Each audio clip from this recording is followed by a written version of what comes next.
Chapter 819. Thunder magic had always been known for its speed. As soon as I had doubts in my mind, lightning surged out from the thunderclouds above my head. In just a moment, the fourth heavenly thunder descended from the sky. I was alarmed, and I didn't dare to hold back. I stepped on the heavenly dipper, and the Taoist and Magus Chi in my heavenly veins poured into the Xianyuan sword. A few seconds later, the heavenly dipper stepped on the ground and swung the Xianyuan sword up. The fourth heavenly thunder also fell at the same time. The Zhengyi thunder magic was getting stronger and stronger, and the power of the fourth heavenly thunder was far greater than the previous three combined. Although I had used all my means at this time, and the power of the Xianyuan sword Qi was not inferior to this heavenly thunder, after the collision, the result was not satisfactory. At the moment of the collision, the lightning broke through the Xianyuan sword's energy and covered the entire sword. It quickly spread to my arm and exploded. At this time, I had poured all my cultivation into the Xianyuan sword, and I had no defensive power. Under the power of the lightning explosion, my body flew backward and rolled on the ground for several meters. It was extremely embarrassing. Fortunately, when the lightning exploded, it was already an arrow at the end of its flight. Its power had just broken through my body's defense, and it didn't cause too much damage.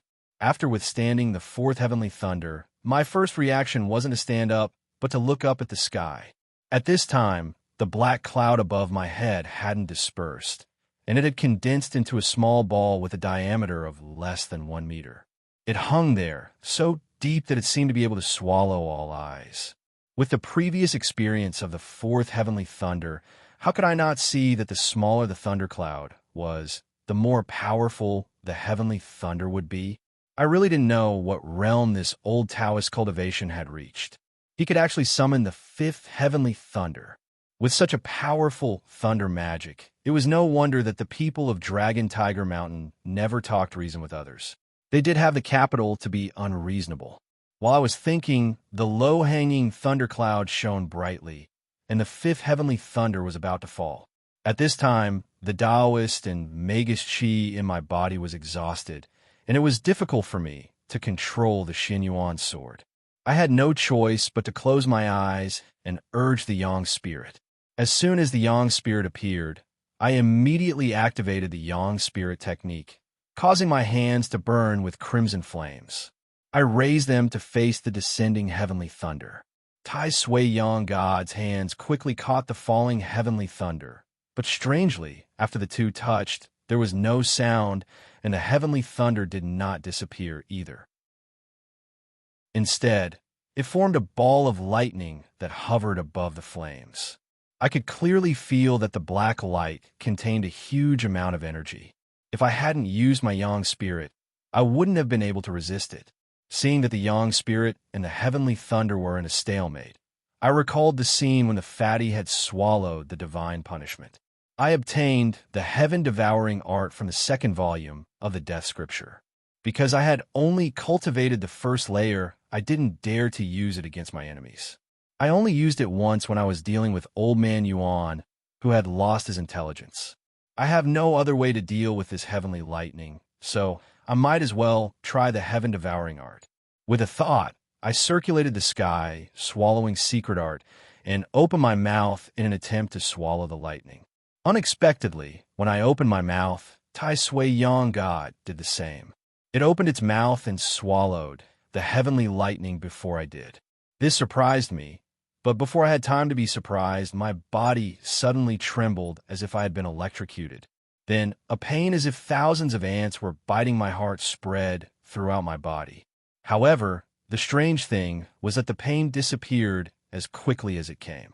Before I could even scream, the pain disappeared without a trace in the blink of an eye. Even though it was only for a moment, it made my heart palpitate. I quickly turned my head and found that Tai Sui Yang God's body was on fire for some reason. Its whole body was wrapped in flames and floating in the air, motionless for a long time. I didn't know what had happened just now, but now I gradually came to my senses. The pain earlier was obviously the backlash of the heaven-devouring art swallowing the heavenly thunder, and Tai Sui Yang was refining the heavenly thunder. The root cause was that with my strength, I couldn't refine the heavenly thunder at all.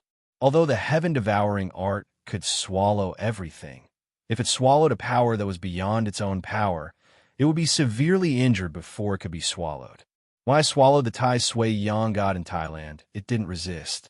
In fact, I couldn't even swallow the heavenly thunder in front of me, let alone the Tai Sui Yang god. Fortunately, Tai Sui Yang god swallowed the heavenly thunder. If I had swallowed it, I would still be suffering from the pain of thousands of ants biting my heart. While thinking about this, I didn't dare to stop moving.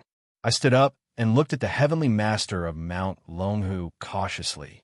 When the fifth heavenly thunder disappeared, the thunder clouds hovering above my head disappeared, and the suffocating feeling disappeared. However, with the old Taoist cultivation base, he must have other tricks he hadn't used yet. However, to my surprise, the old Taoist from Mount Longhu didn't move. He frowned as if he was thinking about something difficult. Before I could figure out, he snorted and leaped into the sky, disappearing in just a blink of an eye. At this moment, besides the Yang god and the snake spirit in my body, my power was like a lamp without oil. Of course, I didn't want to chase after him. After a while, I was worried about John Camlin's injury. I didn't linger and absorbed the true dragon chi from the jade bracelet. Then, I leaped into the sky and headed back to the metaphysics shop. It was evening when I returned to the shop. Xia and Lu were cleaning up the mess in the shop. When they saw me, they looked happy. However, they immediately looked guilty. Their expressions showed that they knew what had happened today. With their cultivation base, staying in the shop wouldn't help them. I didn't mind and just asked them where they had gone. They answered, "I went out to deal with some trivial matters." I didn't expect that something bad would happen in the shop. As they explained, their faces were filled with apologetic expressions. It was obvious that they felt guilty and uneasy. Feeling helpless, I had to comfort them again. Then, I went to check on John Camlin.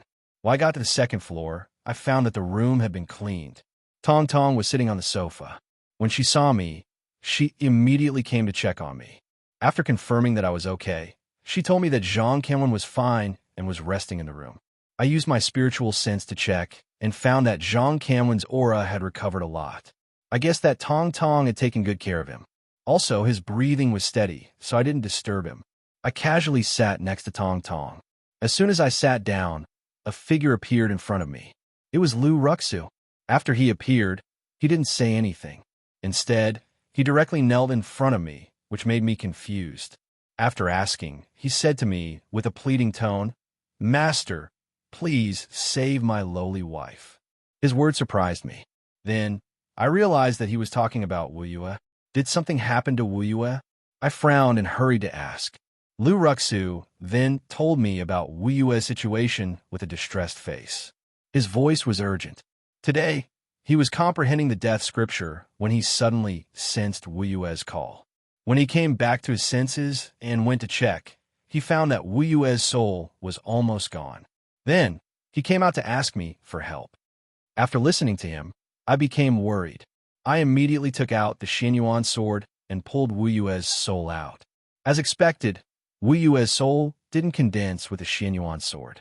On the contrary, it was fainter than it had been in Chiyo's tomb. It felt like it was about to disappear. No wonder Lu Ruxu was so worried. Wu Yue's soul was just a thin line away from disappearing. However, I didn't understand. I had placed Wu Yue's soul in the Xianyuan sword because I wanted to use the sword's power to help her recover. Who knew that it would end up like this? At this moment, Wu Yue's soul didn't react.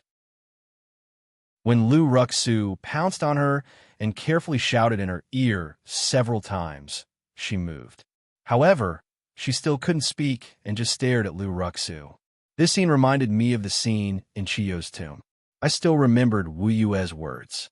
Wu Yue couldn't accompany my husband for a lifetime, but I will think of him for a lifetime. If a remnant soul, like Wu Yue, has a next life, she will marry him like an ordinary couple. I was indebted to her, and with the relationship between her and Lu Ruxu, I couldn't help but think of me and Tao Wu. Thus, I didn't think much and saved her. Who knew that it would end up like this? I was puzzled and wanted to ask, but looking at Wu Yue's current state, it was obvious that she couldn't speak. After thinking for a while, I thought of senior dismantled armor. He had also placed his soul in the dismantled armor sword, so he should have some understanding of this matter. Thinking about this, I took out the dismantled armor sword and called for senior dismantled armor. Fortunately, he had woken up and quickly responded to me. After hurriedly telling me about Wu Yue's situation, dismantled armor sword thought for a while and told me that Wu Yue only had a remnant soul left and could die at any time.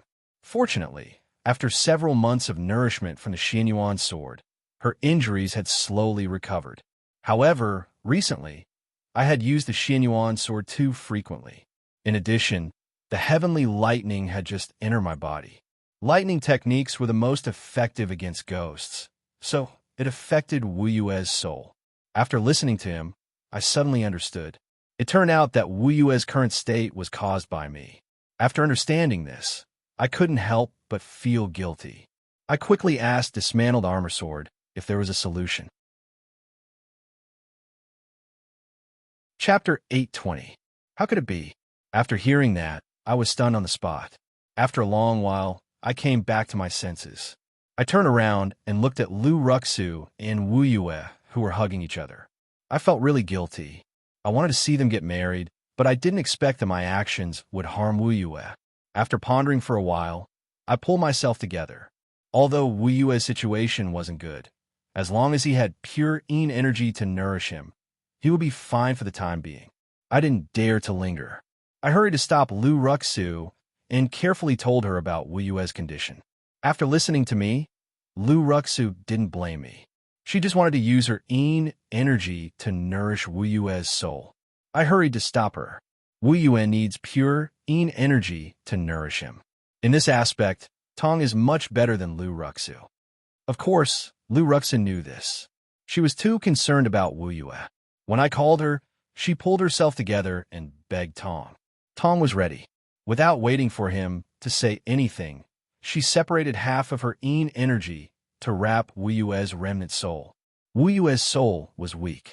He couldn't bear a large amount of yin energy. Moreover, I can't wrap his soul directly. Under his command, Tong gathered her yin energy into thin threads that wound around Wu Yue's body. In the end, Wu Yue's body was like a silkworm cocoon. After Tong was done, I closed my eyes to sense. I felt that Wu Yue's soul was much more stable than before. I relaxed a little bit. Using yin energy to nourish Wu Yue's remnant soul was just a temporary measure. If we wanted to solve this problem, we needed to find a reliable solution. I pondered for a while.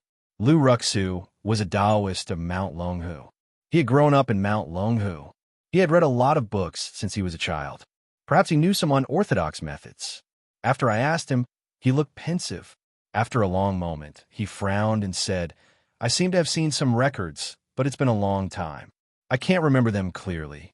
I'll go back to Mount Longhu's library to check. Perhaps I can find a solution." As soon as he said that, I shook my head. Although he was a Taoist of Mount Longhu, he had betrayed his sect for Wu Yue. When the Taoists of Mount Longhu saw Lu Ruxu in Chiyo's tomb, their first reaction was to kill him. If he went back, he wouldn't be able to come back. Originally, saving Wu Yue was to let them reunite. If Wu Yue survived but his soul was destroyed, then what was the point of everything? Moreover, even if his soul perished, he wouldn't be able to find a way to save Wu Yue. If we really need to go to Mount Longhu to find a solution, then I should be the one going. After all, Wu Yue's current situation is because of me. Lu Ruxu.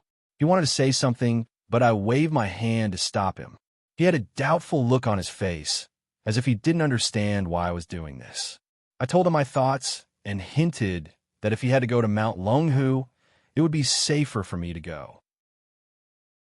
After listening to me, he said, "No, I can't. Outsiders can't enter the library of Mount Longhu. Only with the Elder's token can they move freely. I have always had enmity with Mount Longhu. To me, that place is like a land of tigers and wolves. When the time comes, a battle is unavoidable." Dragon Tiger Mountain was an orthodox Taoist sect with thousands of years of heritage. There were several people who had reached the Yang spirit realm, and there were dozens of Yang spirit celestial masters. Furthermore, Mount Longhu has a protective formation. If I were to force my way in, these methods would be enough to deal with me. At that time, he might not even be able to keep his life, let alone obtain the Elder's token. I knew he wasn't trying to scare me. Previously, I had been able to escape from the hands of the Taoist priests of Mount Longhu with the help of others.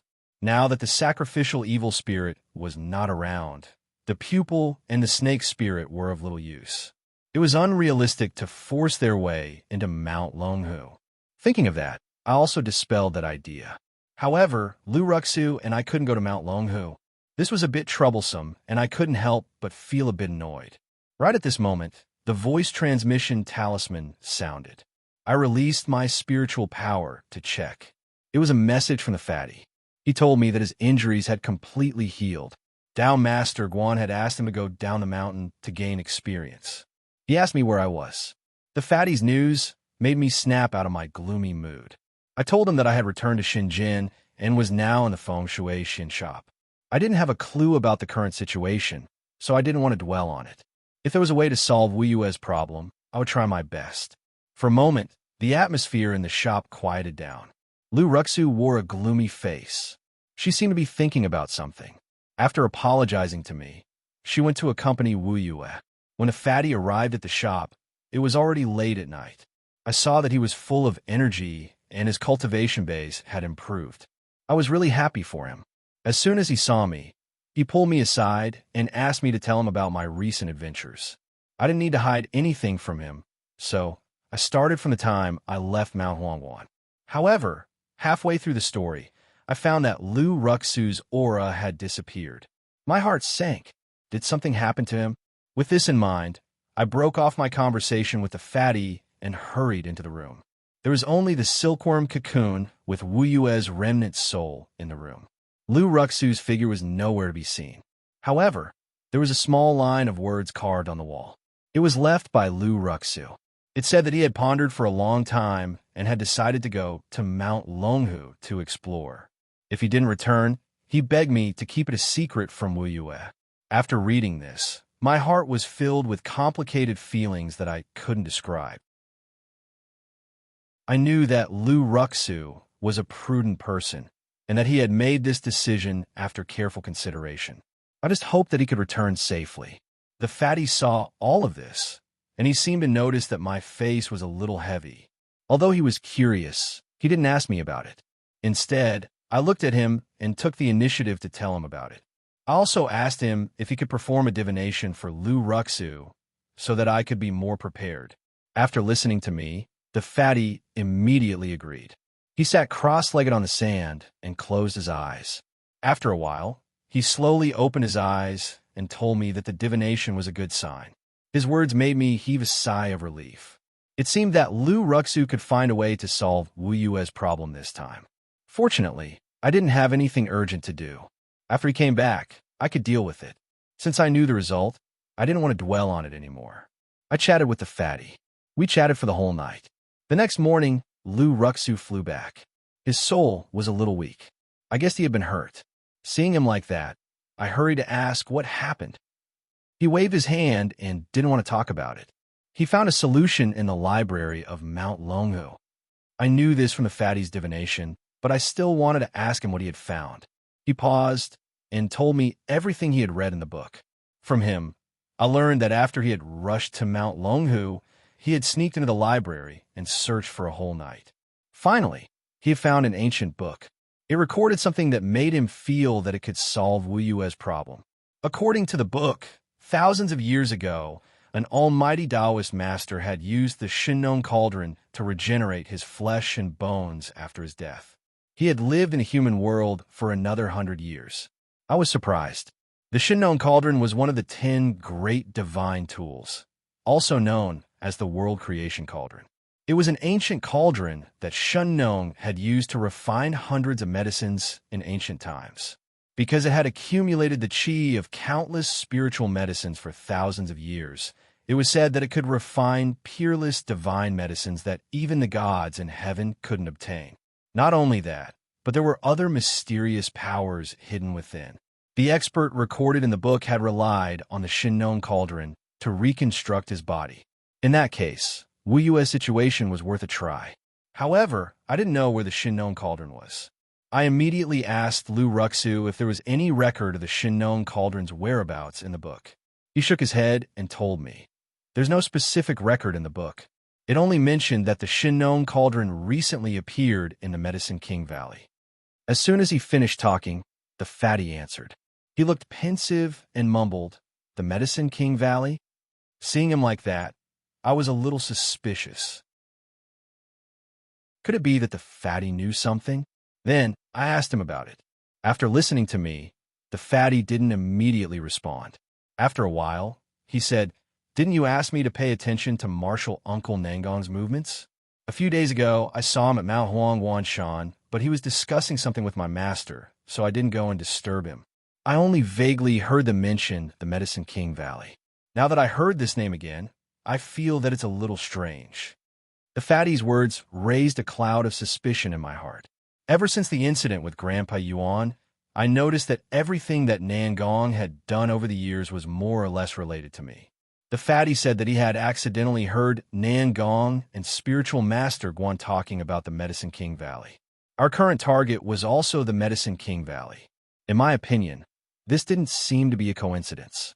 Nangong must have taken action in the Medicine King Valley, and this matter must be related to me. In that case, I was somewhat convinced that the Shinnon Cauldron was in the Medicine King Valley. Thinking about this, I didn't delay any further and signaled everyone to leave for the Medicine King Valley. Of course, Lu Ruxu didn't object, but Wu Yue had to be taken away. After thinking about it again and again, I signaled him to carry her back into the Xianglu pouch and keep an eye on her situation. After Lu Ruxu and Wu Yue entered the Xianglu pouch, I went to check on Zhang Kanwen's situation. Fortunately, he was talented and had the cultivation of a heavenly master, so his injuries had recovered by 40 to 50%. I didn't disturb him and just told him that I was going on a long trip, so I asked him to take care of the store. Chapter 821. On Mount Longhu, Lu Ruxu had already ascertained the location of the Valley of the Medicine Masters. It was not some hidden place, but on Mount Yaowang, which bordered Jiangyu and the Chong tribes of the northern Chuan of Shu. As for the specific location, Lu Ruxu didn't know, and I didn't care. As long as they arrived at the Herb King Mountain, they would be able to find it after a thorough search. Since we didn't have much time, the fatty and I drove straight to the airport after we left the shop. We flew to Mianyang. When we got out of the Nanjiao airport, it was around noon. We were in a hurry, so we didn't linger. We took a taxi to Beichuan County. When we arrived, we found another car and went straight to Mount Yaowang. Most of the people in Sichuan were talkative. When the driver heard our foreign accent, he thought that we were going to Yaowang Mountain for sightseeing. He enthusiastically told us about the Yaowang Mountain. According to him, the Yaowang Mountain was rich in medicinal herbs, and some of them were quite famous. Not only that, but the origin of the Yaowang Mountain was also quite special. It was said that Qi Bo, the ancestor of medicine, used to gather herbs in this mountain. The Medicine King's son Xi Miao and his disciple Lu Shanwei dug up the flesh Lingji and used it to cure many of the local diseases. This Ganoderma lucidum was also regarded as the king of medicine by the local people, which was how the Yaowang Mountain got its name. What he said was normal. Basically, every scenic spot would have some far-fetched stories about famous people to show off their history. I wasn't interested, so I asked him if he knew where the Medicine King Valley was. After all, this talkative driver was a local. If he could directly ask for the location of Medicine King Valley, it would save him a lot of trouble. But disappointingly, the driver thought for a long time and said that he had never heard of the name Medicine King Valley. Since I didn't get the answer I wanted, I wasn't in the mood to continue the conversation. I leaned against the chair, closed my eyes, and released my spirit sense to check Wu Yue's situation. Removing the armor was obviously not wrong. Under the nourishment of the yin qi in his eyes, although Wu Yu's soul was weak, it had indeed stopped dissipating. At least for 3 to 5 days, nothing would happen. Only then did I relax. After driving for 2 hours, they finally arrived at Yaowang Mountain. At this time, it was the peak tourist season, and there was an endless stream of tourists coming to enjoy the scenery. When I got down from the entrance of the Yaowang Mountain scenic area, I lifted my head and looked in front of me. This Yawang Mountain wasn't a lone peak. It was a continuous mountain range that I couldn't see the end of. Looking at the vast mountains in front of me, I felt a headache coming on. If the Medicine King Mountain area was not big, with my current cultivation, my spiritual sense could cover the whole area, and I could easily find the location of the Medicine King Valley. However, the mountain range was long, and it would take some time to search blindly. Fortunately, he had the experience of going to the Green Hill Country last time, so he didn't have to wander around like a headless fly in the mountains. I pondered for a moment and came up with a plan. Like the Qingqiu Country, the Medicine King Valley is definitely not in the scenic area. As long as we bypass the scenic area, the search area can be reduced a lot. In this way, the time spent can be saved by more than half. With that in mind, I took the fatty away from the scenic area and followed a small path up the mountain. After walking for about an hour, they could no longer see the noisy scene from before. Then we started to search from the edge of the mountain, just like plowing a field. When I was searching for the Green Hill Country, I basically used the same method. However, at that time, I had only searched for a short while when someone appeared and let us in. This time, we weren't so lucky. Soon, the afternoon had passed, and we didn't see anyone. The fatty was an impatient man. Seeing that it was getting late and we hadn't made any progress, he asked Lu Ruxu if she had found the wrong place. Lu Ruxu wouldn't make a mistake in such an important matter. I didn't pay attention to him and continued to move forward. However, at this moment, I suddenly felt an aura quickly approaching us. Sensing this situation, my heart was instantly filled with joy. If a cultivator appeared in this barren mountain, it meant that the people of the Medicine King Valley had appeared. It seemed our search would come to an end soon. However, as soon as this information appeared, I furrowed my brows. Just now, I had only felt the aura of a cultivator, but now, I recognized that the aura coming from afar was the fluctuation of shamanic energy. This made me suspicious. How could it be the aura of shamanic energy? Among the people I knew who cultivated shamanic energy, there were only Nangong, the evil sacrificial spirit, Wang Can, and the fatty's father. Could it be that one of them had come here? While I was thinking, the aura of that person had approached us. I lifted my head and saw a woman in a white robe in the distance. This time I was dumbfounded. Among the people I knew who cultivated shamanic energy, there was no woman. It was obvious that she was a person who cultivated shamanic energy that I didn't know. Because of myself, I always had a good impression of people who cultivated shamanic energy. At this moment, I was more happy than shocked. I smiled and waited for the woman to come closer. However, when she finally came closer and I saw her face, I couldn't maintain my smile anymore. Instead, I was dumbfounded. The woman in front of me was Bai Ling, who had disappeared in the fire god temple many years ago. How could it be her? That year, before she disappeared in the fire god temple, she had been searching for something next to the huge throne. Then, she had thrown out an item that looked like a jade bracelet. At that time, I knew that she wasn't an ordinary person. However, after thinking for a long time, I couldn't find any reason. I went to the fire god temple to look for her many times, but I couldn't find any trace of her. Many years had passed, and I had forgotten about her. I didn't expect her to appear here again. How did she come out of the fire god temple? Why does she have a body of shamanic energy? Back then, what was her goal in the fire god temple? After the shock, a series of questions popped up in my head. I opened my eyes wide and stared at her. I couldn't speak for quite a while. I saw Bai Ling, and naturally, the fatty next to me saw her too. While I was shocked, the fat on his face was shivering. He was obviously extremely excited.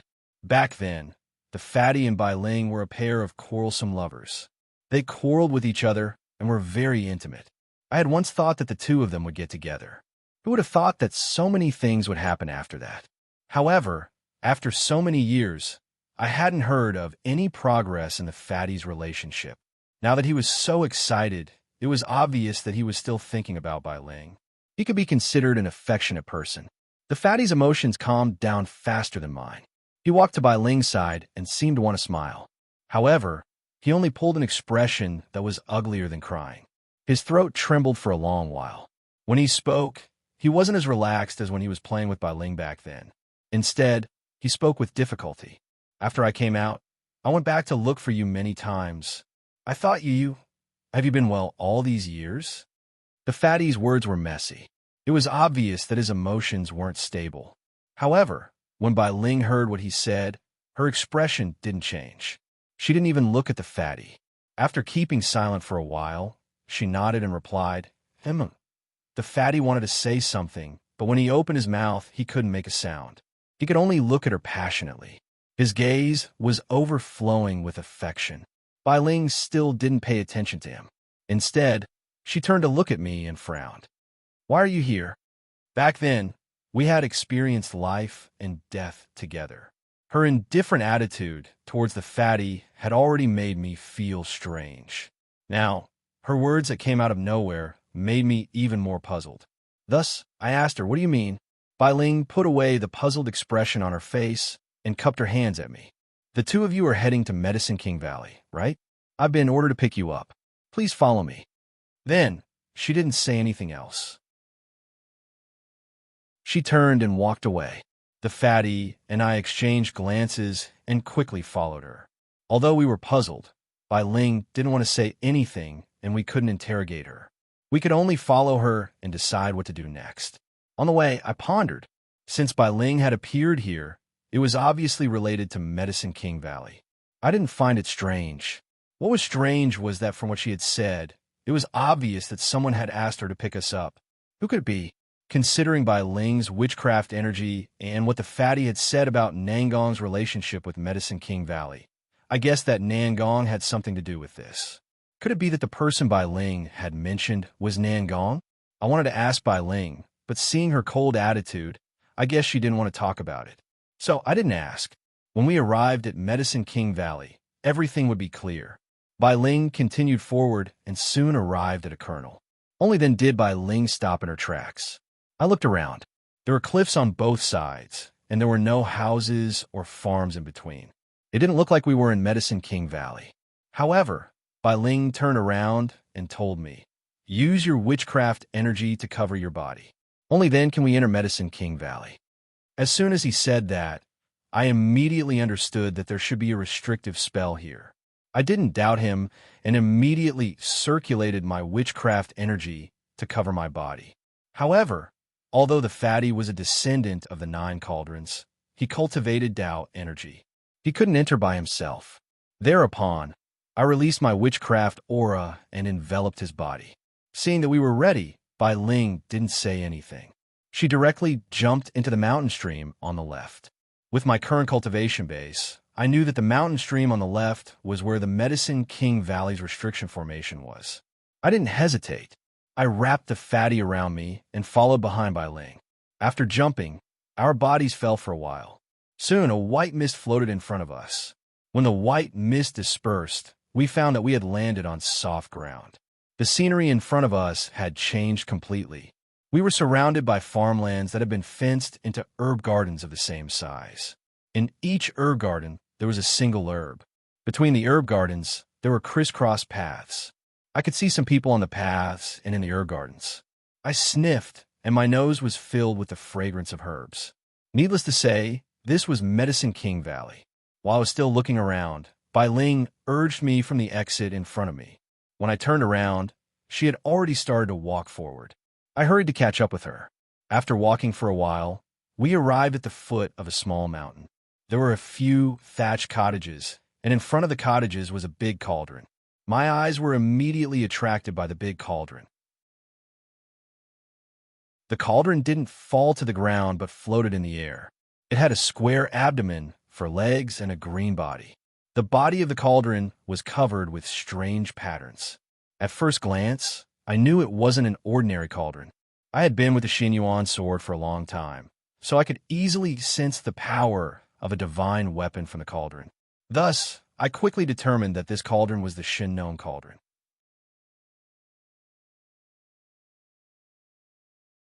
Chapter 8:22.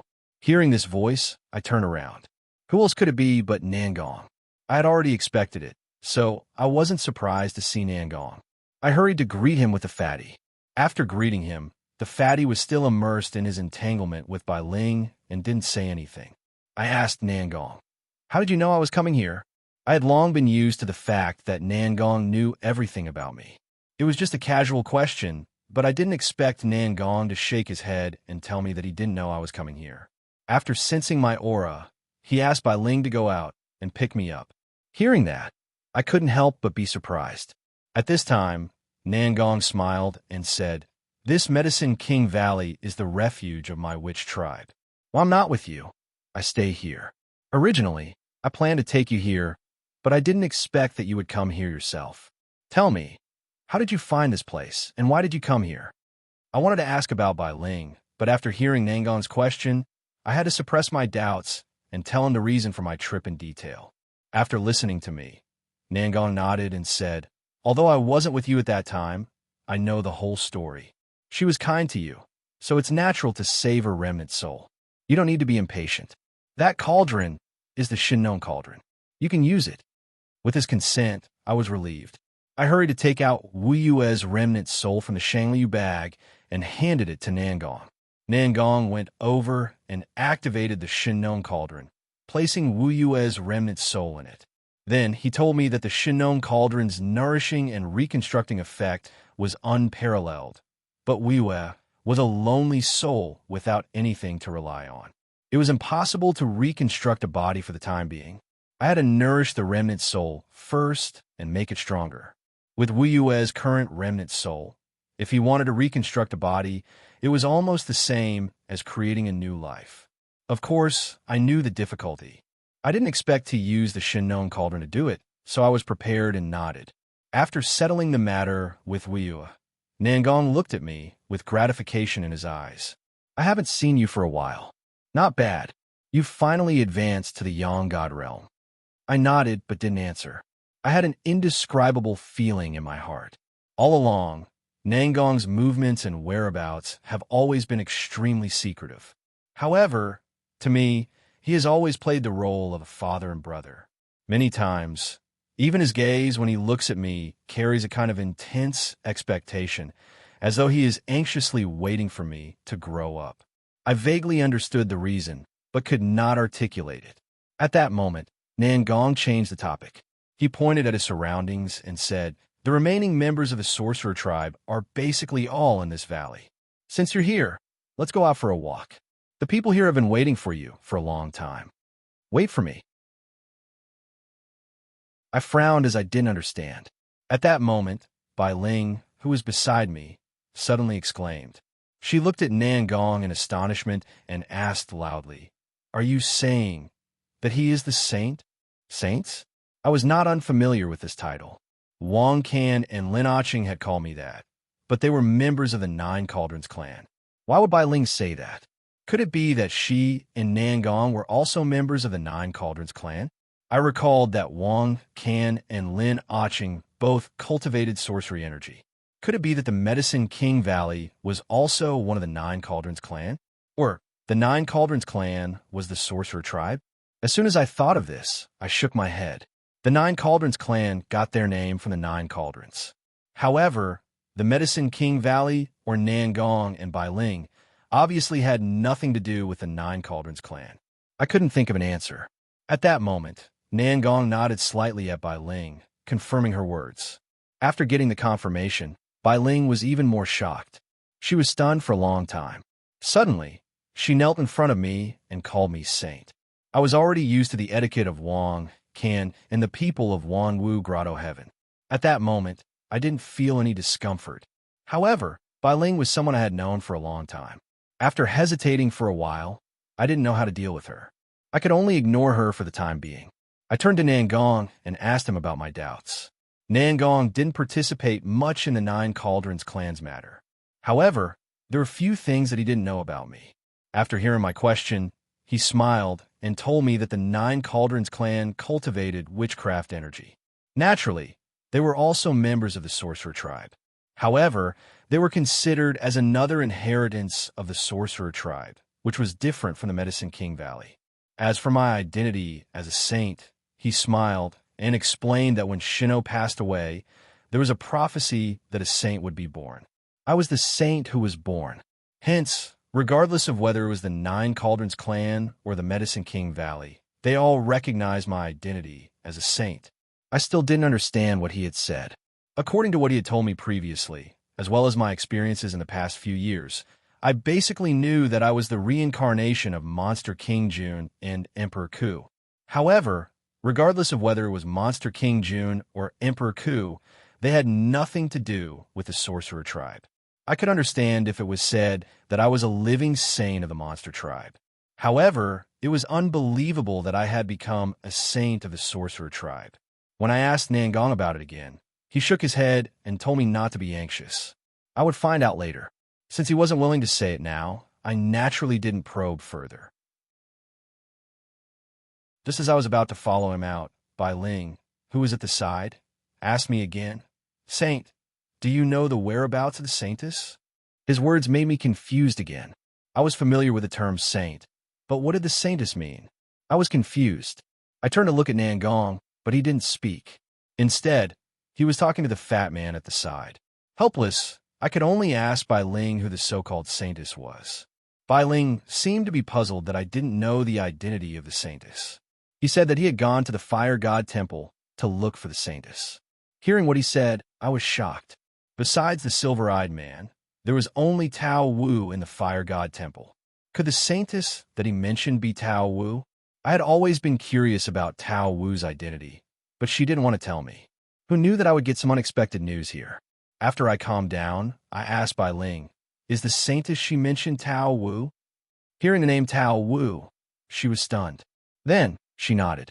After getting confirmation, I was puzzled. Tao Wu was in the fire god temple. It was impossible that Nangong didn't know about it. Why did Bai Ling ask about Tao Wu's whereabouts? Did Nangong not tell her? I turned to look at Nangong, then lower my head to look at Bai Ling. At that moment, I didn't know how to answer. After a moment of silence, I saw that Nangong didn't say anything, so I told Bai Ling that Tao Wu was in the fire god temple. I asked her, "Did you not see Tao Wu when you entered the fire god temple that year?" Hearing my answer, Bai Ling was stunned. She told me that after she entered, the fire god temple had disappeared and she had fallen into a coma. Afterwards, Nangong had saved her and she hadn't seen Bai Yin at all. Naturally, she didn't know that she was in the fire god temple. Then, she continued to tell me that Tao Wu was the saintess of the witch tribe. For thousands of years, the Medicine King Valley had been searching for the whereabouts of the saintess. Until a few years ago, she accidentally sensed the aura of the saintess. She wanted to find her and confirm the saintess's situation. From Nangong, she learned that the saintess was in the fire god temple. Then, she learned that Chief Lu had a map of the fire god temple. Coincidentally, he was also looking for the fire god temple. Thus, she participated in this matter as a secretary. However, she couldn't find the saintess's whereabouts at that time. However, she just wanted to confirm the saintess's situation. She didn't want to bring her back to the Medicine King Valley. Then, Bai Ling didn't say anything else. There was something in her words that interested me a lot. She mentioned that the Medicine King Valley had been searching for the saintess for thousands of years. In other words, Tao had lived thousands of years ago. Moreover, the Medicine King Valley was a branch of the witch tribe. I couldn't help but connect Tao Wu to the antiquity time. Moreover, almost everything that has happened to me in the past few years is related to that period. Since Lao AI was able to have such a marriage with me, she must have an extraordinary identity. Since she was a person from thousands of years ago and the saintess of the Medicine King Valley, could she be related to the Yin Emperor? However, this was just my guess. Perhaps the white-collared worker knew the truth. With that in mind, I asked Bai Ling about it. Since she had told me about the relationship between Tao Wu and the Medicine King Valley, she didn't need to hide anything from me. After listening to my words, she didn't hesitate and immediately told me. From her, I learned that Tao Wu was indeed a person from the antiquity time. Moreover, she was the Yin Emperor's youngest daughter. Hearing this, I was bewildered. That girl was the Yin Emperor's youngest daughter. According to ancient records, the girl drowned and turned into a Jingwei. According to the legends, the girl was attracted by the ultimate ruin. She jumped to the East Sea alone and swam toward it. However, along the way, there was a storm that swallowed the girl. She sank into the ultimate ruin and never returned. However, even though the girl was dead, her spirit was still there. She hated the waves and the sea and turned a few strands of her spiritual energy into Jing Wei birds, sending them to fill up the East Sea. This was how the legend of Jing Wei filling the sea came about. After thousands of years of change, it was possible that the East Sea had shrunk. In that case, the Fire God Temple was the original ultimate ruin. Since our village was related to the Fire God Temple, it was reasonable for Tao Wu to appear in the village. Tao Wu had died in the ultimate ruin. Moreover, that place was mysterious. It was understandable that she couldn't leave. Now, I understood why Bai Ling called Tao Wu the Saintess. The witch tribe referred to the Yin Emperor's tribe, and the Medicine King Valley was one of them. The Yin Emperor was the chief of the tribe, so his daughter was naturally the saintess of the witch tribe. However, there were still many things that I didn't understand. I was the reincarnation of Monster King Jun and Emperor Ku. Emperor Ku was the great-grandson of the Yellow Emperor, so he had nothing to do with the Yin Emperor. However, in the war back then, Monster King Jun killed the Yin Emperor in order to snatch the power of witchcraft chi. That was also the reason why I could use witchcraft chi. I remembered that the reason why Tao Wu pestered me was because I drank a cup of wine at the grave and then bowed to her in my sleep. However, since Tao Wu was the daughter of the Yin Emperor, why would she marry her enemy? Could it be that she didn't know my identity at all? Or was it just because I accidentally drank that cup of strong wine? As I thought about it, I suddenly realized that I had embarked on the path of cultivation because of the death scripture that Tao Wu had given me. That was how the series of events that followed happened. In that case, it wasn't a coincidence. There must be a mastermind behind the scenes. From the looks of it, the meeting between Tao Wu and me was the beginning of the entire plan, and also the most crucial part. Previously, I had never thought about these things. Now that I knew about the situation, I was rather displeased. However, even if it was a plan, Tao Wu's feelings for me were very real. There were no distracting thoughts between us, and heaven and earth could prove that. As I thought about it, I had to thank the mastermind behind the scenes. If not for his plan, Tao Wu and I wouldn't have been fated to be married. As I thought about it, I no longer bothered about the mastermind behind the scenes.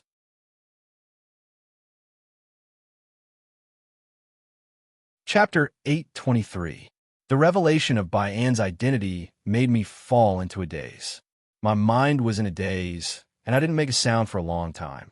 Nangong knew that I was feeling restless, so he didn't say anything else. He stood there and waited for 15 minutes, giving me time to calm down. Then, he walked over and patted my shoulder. Everything has its own fate. You have a special identity, so there are some things that you can't avoid. You don't need to worry too much. Just treat it as your mission. Mission? Why me? Why am I destined to bear all of this? I shook my head at Nangong. Monster Emperor Jun, Emperor Ku, and the sages might be my mission, but Baiyan isn't. Nangong was stunned. He sighed and nodded after a long while. Let's not talk about this. Your clansmen are waiting for you. Let's go and meet them. No matter if it was Nangong or Officer Wong, they had done many things for me. They had received benefits, so there was no reason for them to deny it. I sighed and nodded. Then, I followed Nangong and Bai Ling to the village. After a few minutes, we walked past the Shinong Cauldron and reached the other side of the 7 or 8 houses. There were a dozen people standing in front of the houses. They were wearing coarse hemp clothes and were looking at us. As we approached, Bai Ling walked past me and jogged towards the group of people. He whispered something to them. When we arrived, the people of the shaman tribe knelt in front of me. Their eyes were filled with excitement as they shouted, "Greetings, sages!" From the appearance of the surrounding houses, it seemed that all the people of the Medicine King Valley were here. There were a dozen of them, old and young. No wonder Nangong had reacted that way when I had asked him how many of his clansmen were still alive. At that moment, I could reluctantly accept such etiquette. After nodding to show my respect, I walked over and helped them up, indicating that they didn't need to be so formal in the future. As I helped them up and talked, every member of the shaman tribe, regardless of their age, had tears in their eyes. I had an indescribable feeling when I looked at them. Perhaps Nangong was right. This was the mission that I was born to bear. After the clansmen stood up, they made way for us. Nangong stayed behind, as if he had something to discuss with the clansmen. Bai Ling led the way and brought us to rest. Behind the 7 or 8 thatched cottages, there was a house made of green bricks and tiled tiles. The plaque at the door had the words 100 Herb Hall written on it in ancient script. After taking us in, Bai Ling asked us to rest on the wooden chairs in the room. Nangong will come later. We will discuss the Shinnon cauldron. After saying this, she lifted her feet and prepared to leave. At this moment, Fatty, who had been silent all this time, suddenly called out to her. Bai Ling stopped and turned to look at Fatty without saying a word. Fatty took a deep breath and looked at Bai Ling with a burning gaze. Bai Ling, don't you have anything to say? Hearing the Fatty's words, Bai Ling's expression did not change at all. She replied indifferently. Should I have anything to say? Bai Ling's words caused the sorrow on Fatty's face to become even more intense. After a moment of silence, he let out a bitter laugh. Looks like I'm looking for trouble. That's right. So many years have passed, people will change. If you were to fall in love with him, it would be a normal thing. Fatty had already thrown caution to the wind. However, Bai Ling's expression did not change. She shook her head and said, There's no such thing as falling in love with him. That year, I went to the Fire God Temple to look for the Saintess. Meeting you was an accident. After I found out that you were from the Nine Cauldrons clan, I wanted to get close to you to see if I could find out the whereabouts of the Saintess. When I came out of the Fire God Temple, Nangong told me about the Saintess' arrival. I had no reason to get involved with you. That's all I have to say. You're on your own now. After saying that, she did not wait for Fatty's reply and left. After she left, Fatty fell completely silent. He sat to one side and stared blankly ahead, not saying a word. I wanted to comfort him, but I had never experienced such a thing before. I didn't know what to say, so I could only stay by his side in silence. Bai Ling had made her words very clear. However, as I thought about what she had said, I felt that something wasn't right. She said that after Nangong had saved her from the Fire God Temple, Nangong had already told her about the Saintess. However, Bai Ling obviously didn't know about my identity as the Saintess. Maybe it was because Nangong had only mentioned the Saintess, but not me. However, Nangong obviously didn't tell her the truth about Tao Wu. Back then, Nangong had saved my life and sent me to the Fire God Temple. He naturally knew about Tao Wu's whereabouts. However, Bai Ling had been searching for Tao Wu. She had even asked me where Tao Wu was. It was obvious that Nangong hadn't told her about it. This was very strange. They were all survivors of the witch tribe. There were only a dozen of them left in the entire witch tribe. Could there be a conflict between them? If it was someone else, I wouldn't be surprised if there was a conflict. However, Nangong was obviously not a person who fought for power. Why would he fight with a little girl like Bai Ling? Could it be that there was a secret behind all of this? The alarm clock pondered about all of this, but it was unable to obtain an answer for a long time. Meanwhile, the fatty suddenly muttered in pain, I'm really asking for trouble. If I knew about this all those years ago, why would I have searched so bitterly for her all these years? I couldn't bear to see him like this. I walked over and tried to comfort him. However, the fat man didn't listen to me. He just shook his head and didn't say anything. I knew that comforting him at this moment wouldn't work. I had to leave him alone and let him think it through. That was how I could be open-minded. I patted his shoulder and didn't say anything else. Then, I left the room. When I got out of the room, I wanted to walk around. Unexpectedly, as soon as I got out of the door, I saw Nangong walking toward me. He must have finished dealing with his tribe's business. I didn't want to disturb the fat man, so I hurried to greet him. As I was about to talk to him, I saw that he was holding a jade bracelet in his hand. It was exactly the same as the one I was wearing on my chest. I subconsciously extended my hand in front of my chest and found that my jade bracelet was hanging on my chest. I exhaled and asked Nangong, Where did you get that jade bracelet from? Nangong smiled mysteriously. I've seen this jade bracelet before. Hearing him say that, a thought flashed through my mind. I instantly reacted. The jade bracelet in his hand was definitely the one that Bai Ling had searched for in the Fire God Temple back then and had tried to throw it out. That year, it had happened too suddenly. Until today, I didn't dare to confirm that I had seen it clearly. Now that I'd seen the real thing, I was sure that I hadn't seen it wrongly. Now that I thought about it, it wasn't strange at all. That year outside the Fire God Temple, Nangong must have been there. After Bai Ling had found the jade bracelet in the Fire God Temple, she had thrown it out. She didn't want to give it to me, but to Nangong. However, I didn't know that Nangong was there. That was why there was a misunderstanding. After understanding the situation, I didn't understand what the jade bracelet was. What was the connection between the jade bracelet in Nangong's hand and the one that Bai had given me? Just as I was about to ask, Nangong waved his hand and interrupted me. "Follow me." Then, he left the courtyard. I hastily followed him. On the way, he told me all the questions that had been bothering me. According to him, there was a pair of jade bracelets. Shen Nong and Xian Yuan each had one. The one that Bai had given me was the one that Shen Nong had. The other one had been passed down by Xian Yuan and had ended up in the Fire God Temple. As for what the jade bracelets were, I continued to ask. Nangong stopped and turned to look at me. With a solemn expression, he said, "It's time for you to know about this." Then, he waved his hand and set up a barrier around us. It was obvious that the jade bracelets were very important. After that, Nangong started to tell me. According to him, there was a mysterious world sealed in the two jade bracelets. This world was the so-called immortal world that the people of the metaphysics world had mentioned when they were fighting for the key. Hearing Nangong's words, I couldn't help but widen my eyes. Previously, when I heard about the immortal gate, I thought it was nonsense. But now, Nangong's words confirmed it. Could it be that the immortal world really existed? I was frightened and hurried to interrupt Nangong to confirm it. Hearing my question, Nangong sneered and said, "Bullshit, immortal gate. How could there be a way to live forever in this world?" His words confused me. If there was no way to live forever, then why did the immortal world in the jade bracelets exist? Seeing that I was confused, Nangong continued to explain, "The so-called immortal gate is just a gate to the mountain and sea realm. The immortal world that they want is the world inside the jade bracelets. Its real name is the mountain and sea realm." Mountain and sea realm? I wasn't unfamiliar with this name. In the past, the evil spirit had mentioned it in front of me. When Nangong had given me the Xian Yuan sword, he had also mentioned it.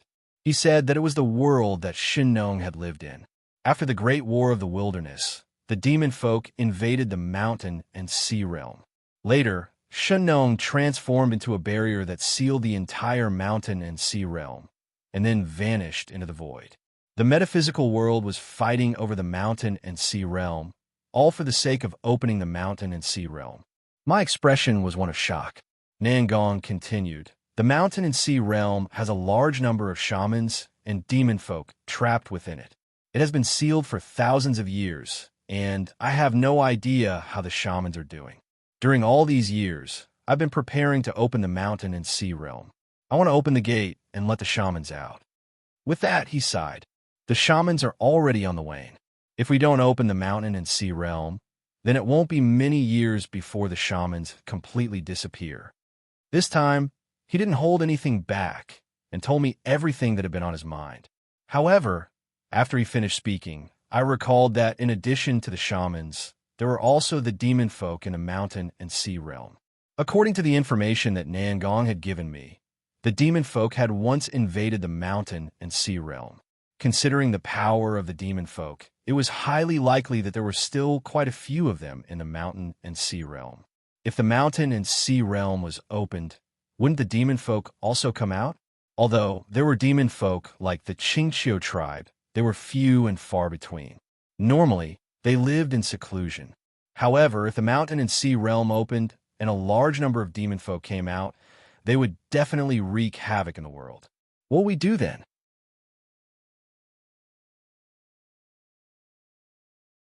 Chapter 824. Nangong's words startled me.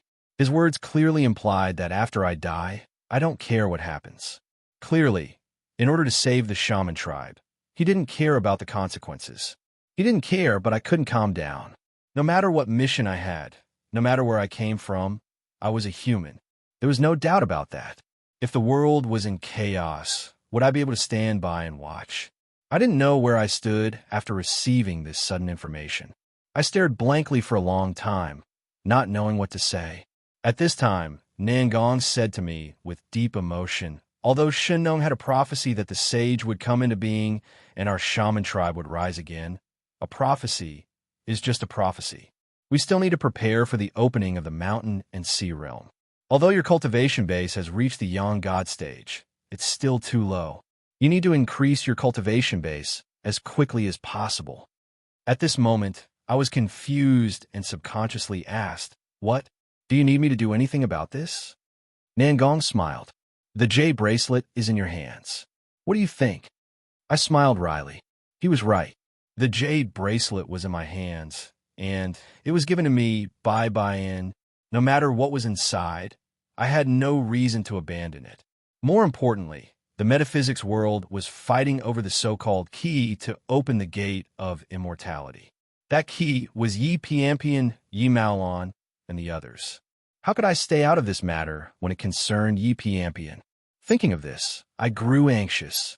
I quickly asked Nangong, since Yi Piampian and the others are the keys to open the mountain and sea realm, what will happen to them when the mountain and sea realm opens? Will their lives be in danger? Just like when the fire god temple was opened, it was inevitable that there would be sacrifices involved. Could it be that when the mountain and sea realm opens, Yi Piampian and the others would have to be sacrificed? I was very anxious, so I thought of this. Nangong shook his head. "This is a bit complicated. I don't know how to explain it to you." Hearing that he was trying to hide something, I became even more anxious. I hurriedly pulled his arm and asked, "How complicated is it? If you want to sacrifice Yi Piampian, I will never agree to open the mountain and sea realm." When Nangong heard this, he turned to look at me, frowned for a moment, and then shook his head. "The mountain and sea realm won't sacrifice Yi Piampian.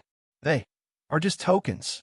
Furthermore, this matter had something to do with the Swanee, and if the mountain and sea realm was opened, the Swanee would definitely benefit immensely. This is definitely not a bad thing for you." When he mentioned Bayan, I thought back to when he had given me the Xinyuan sword. He had written about how the demon emperor Bayan had borrowed the bloodline of Shinnong's daughter to escape the mountain and sea realm. Bayan was Shinnong's daughter. Could he be talking about Bayan? But what was her relationship with Yi Piampian and the others? After the mountain and sea realm was opened, as a member of the witch tribe, Bayan would naturally benefit. However, the immensely great benefit Nangong was talking about couldn't be limited to that. What exactly was it? I asked again, but this time Nangong wouldn't say anything. He simply told me that the opening of the mountain and sea realm concerned all cultivators under heaven. When the time came, all of the major powers in the metaphysical world would gather, and many of the secluded figures would be waiting for that day. He wanted me to be mentally prepared. He didn't need to tell me that. I already knew that. Ignoring everything else, I didn't know how to deal with the sacrificial evil spirit. He was different from Nangong and Bayan. He was Chi Yu, the #1 general under Demon Emperor Bayan's command. When the mountain and sea realm opened, and the witch tribe and demon tribe reappeared, what position would the sacrificial evil spirit stand in? What position would I stand in then? Fortunately, the sacrificial evil spirit was a member of the demon tribe, and would presumably be looking forward to the opening of the mountain and sea realm. In that regard, he and Nangong and the others shared the same interests. For the time being, there shouldn't be any conflicts. As for Yi Piampian and the others, since Nangong had assured me that they wouldn't be in any danger, I felt much more at ease. Nangong was hiding many things from me, but he had never lied to me. I trusted him in that regard. Having said all of this, I sighed. For the time being, I didn't want to think about the future. Instead, I asked Nangong, when exactly will the mountain and sea realm open? Nangong shook his head. I can't say for sure, but 9 of the 10 great divine items have already appeared. It should be soon. 10 great divine items? Could it be that the opening of the mountain and sea realm has something to do with the 10 great divine items? I couldn't help but ask Nangong. He nodded and began to explain. According to him, the opening of the mountain and sea realm didn't just require the jade bracelet and the key. The 10 great divine items were also a critical link, an opportunity. Only when the 10 great divine items appeared would the mountain and sea realm be opened. Having said all of this, Nangong waved his hand and removed the barrier. From his actions, it was clear that he had no intention of discussing the mountain and sea realm with me. I didn't pester him and just sat there thinking. It wasn't difficult to understand why he had mentioned that the 10 great divine items were the key to opening the mountain and sea realm. Over the years, I had come across quite a few of the 10 great divine items. Back in a Jade Buddha temple, I had my suspicions as to why the 10 great divine items would appear one after another. Now that I heard Nangong's explanation, it made sense. Since the mountain and sea realm could only be opened by me, the fact that the divine items had appeared by my side over the years was like a reminder. However, according to what he had just said, 9 of the 10 great divine items had already appeared. I only knew of 7. The Xinyuan sword had become my sword. The demon refining gourd had recognized Fatty as its master. Han Wan En had half in Nuwa stone. The Easter Emperor Bell had been sent back to Mount Lao. The Fushi Zither was still in Chiyo's tomb. The Clear Sky Pagoda had left the Jade Buddha temple and was nowhere to be seen, and the Farmer God Cauldron was right in front of me. As for the other 3, I still didn't know where they were. However, from what Nangong had said, it seemed he knew the whereabouts of 2 of the divine items, although the location of the last one was unknown. I had no idea where the last divine item might be. Thinking of this, I moved closer to Nangong, intending to discuss this matter with him. At the same time, I mentioned whether or not I should collect the divine items. However, before I could finish my sentence, I thought of something. Although I already knew of 7 divine items, and all of them were more or less related to me, none of them had fallen into my hands. The most obvious examples were the Eastern Emperor Bell and the Clear Sky Pagoda. Both of them were almost within my reach, but in the end, due to various reasons, I missed them or had no choice but to give them up. As for the other divine items, they had all fallen into the hands of others. However, after carefully analyzing the origins of those people, without exception, they were all people from the profound and Taoist sections. Moreover, they all came from sects with deep resources. Presumably, when the mountain and sea realm was opened, these people would also follow Master. When the time came, the 10 great divine items would all be gathered, and I wouldn't need to waste time searching for them. Just as I was thinking about this, Nangong brought me to the Farmer God Cauldron. At this time, the people from the Medicine King's Valley were not far away, hastily preparing something. As for Bai Ling, she flew to the Farmer God Cauldron and looked down. I couldn't help but ask Nangong about his actions. When he heard my question, he didn't hesitate and told me that the Medicine King Valley was preparing for the annual sacrificial ceremony. Hearing this, I became interested. This Medicine King Valley was a branch of the ancient Yin Emperor's tribe. Since it was a sacrificial ceremony, it must be to worship the Yin Emperor. But looking at the situation, it seemed like the Farmer God Cauldron was needed for this ritual. The Farmer God Cauldron is one of the 10 great divine weapons. It has spirituality in the first place. I comprehended this point when I saw the Clear Sky Pagoda in the Jade Buddha Temple. Moreover, this Shinon cauldron was the vessel that the Yin Emperor used to refine medicine when he was alive, so it was the most suitable for offering to the Yin Emperor. It's just that I originally planned to come and discuss the matter of Wu Yue with Bai Ling. Looking at the current situation, it seems that I'll have to wait for a while. Fortunately, I asked Lu Ruxu to take care of Wu Yue and inform me immediately if anything happens. It had been such a long time, but Wu Yu hadn't sensed his movements. It seemed that Wu Yu hadn't woken up yet. In that case, there was no need to rush this matter. As he was thinking, Nangong walked towards the crowd. Seeing this, I thought that he was going to help, so I followed him. Unexpectedly, he walked to the bottom of the Shinon cauldron and stopped. Then, he raised his head and looked up. I didn't know why, but I also followed him. But I didn't notice anything strange. so I didn't know what Nangong was looking at. Then, I saw a hint of loneliness in Nangong's eyes. I was afraid that he was thinking of the past. I didn't want to disturb him, so I walked towards the crowd alone. I wanted to see what the people of the Medicine King Valley were preparing. Before I could take a step, I heard Nangong whisper, "Soon, I've waited for so long. It's finally soon." As he said this, I could clearly feel his body trembling. Presumably, as he said, he had been waiting for the opening of the mountain and sea realm for a long time. Ever since that war, the Witch Tribe had rapidly declined. Moreover, after the Witch Dao War, the Witch Tribe had become like a rat on the street. For thousands of years, the Witch Tribe had been hiding. Not only did they have to avoid the pursuit of the mysterious and Taoist sects, but they also had to pay attention to the whereabouts of the Tai Sui to ensure that they could continue their cultivation.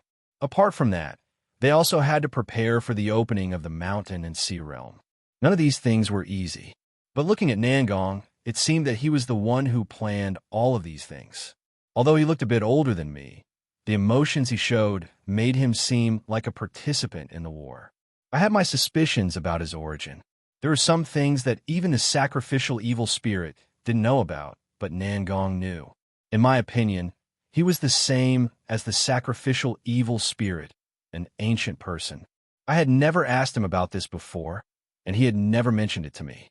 But now that I saw this scene, I became even more curious, and I couldn't help but ask him.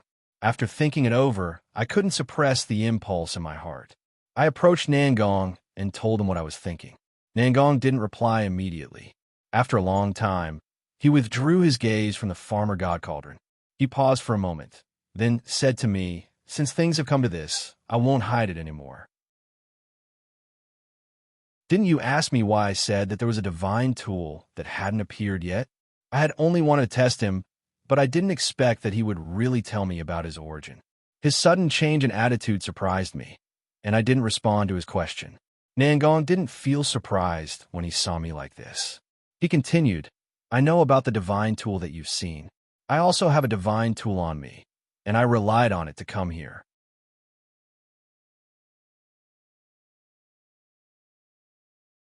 Chapter 825.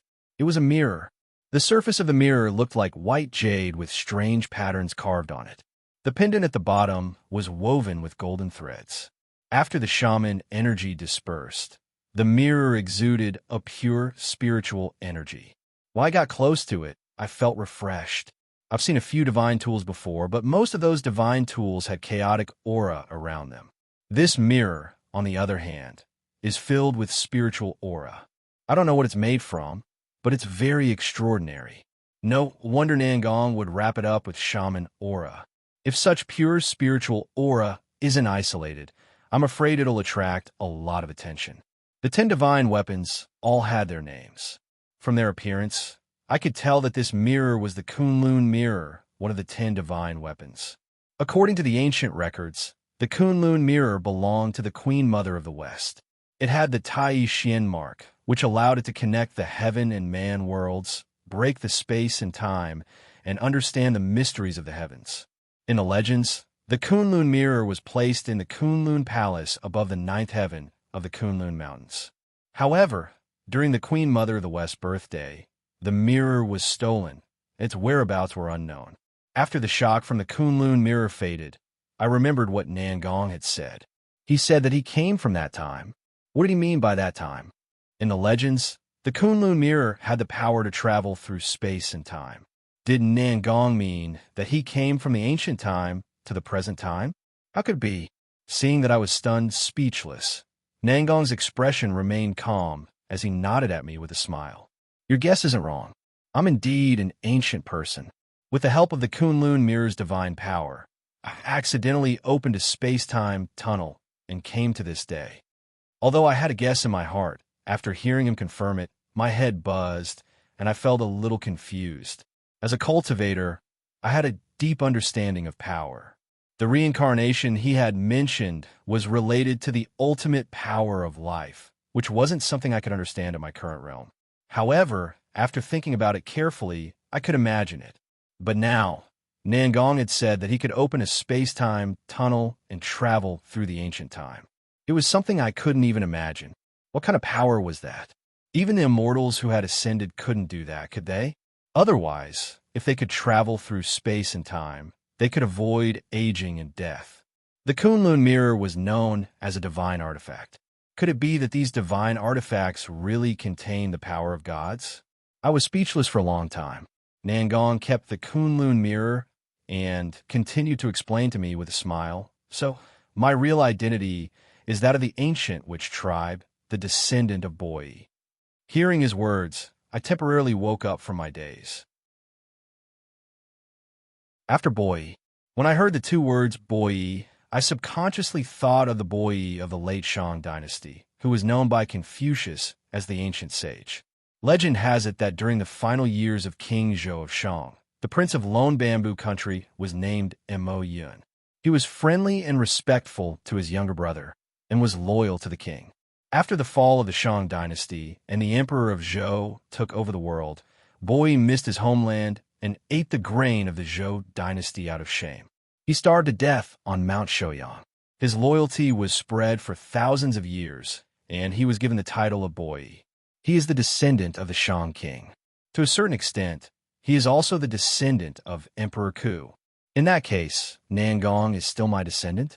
Just as I thought of this, I immediately reacted. This Boi is the descendant of a Shang king. He is also the descendant of the Yellow Emperor. Nangong cultivates shaman energy. Obviously, he isn't the same person.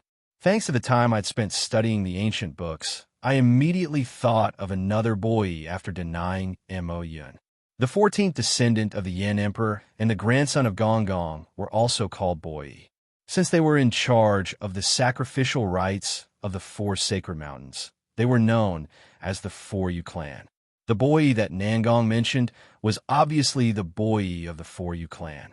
After I sorted out my thoughts, Nangong continued to tell me about his life. According to him, he was born in the early Shang dynasty.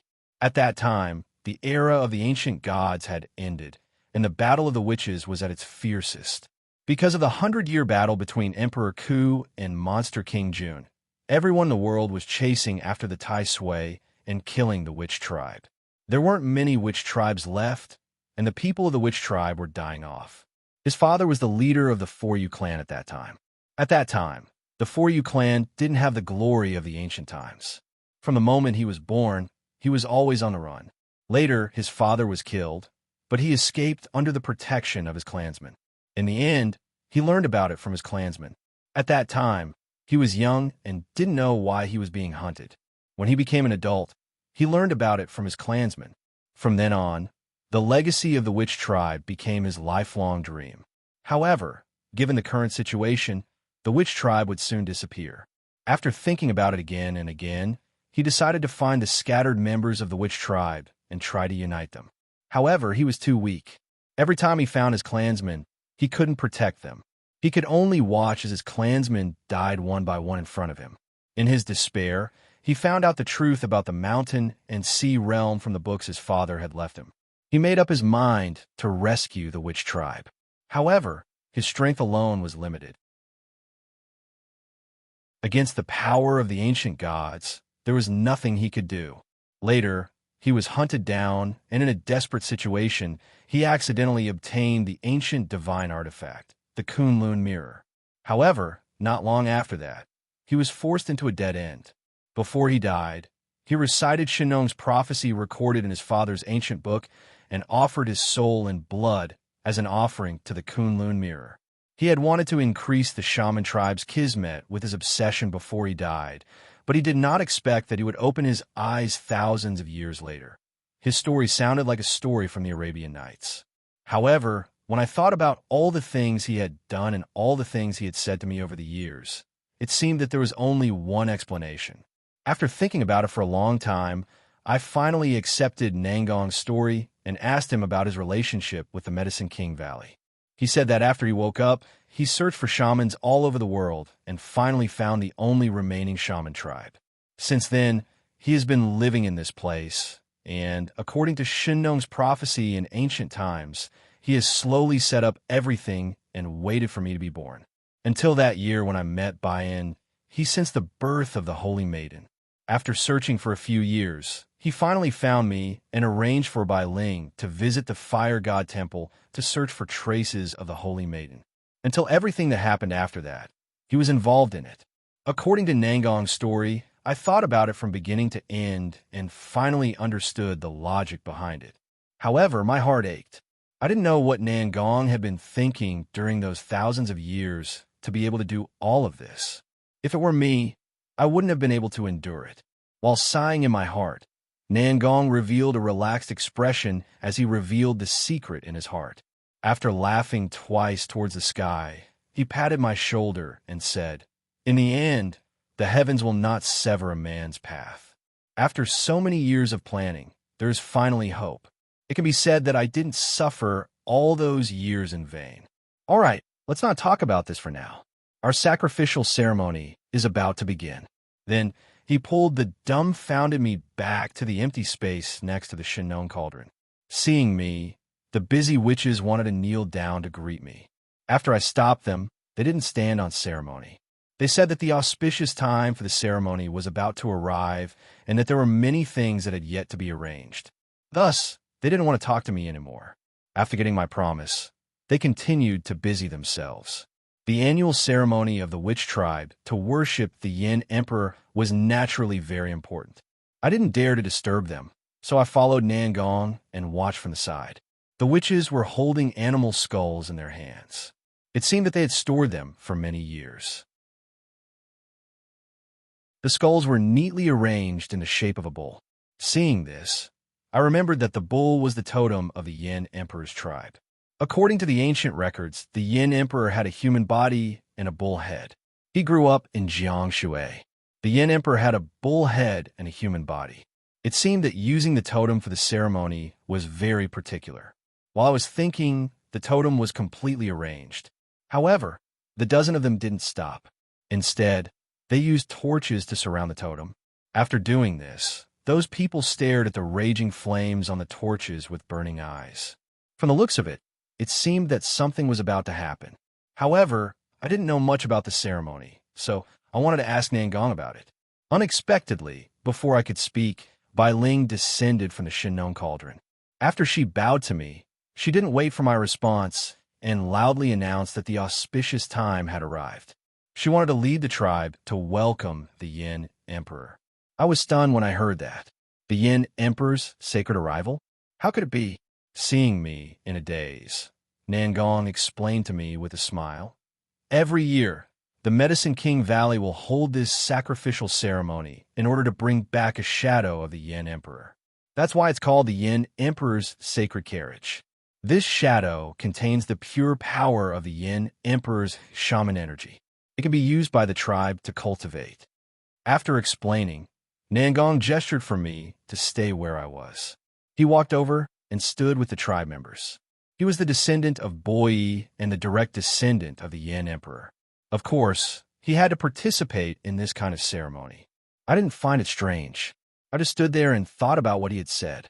Although the people of the shaman tribe in the Medicine King Valley cultivated shaman energy, I didn't feel the Tai Sui's aura after I came in. I was a little confused, but now I understood that they didn't have the Tai Sui to provide them with shaman energy. The shaman energy they needed to cultivate should be provided by the Yin Emperor's shadow in the ceremony. No wonder their population was so small.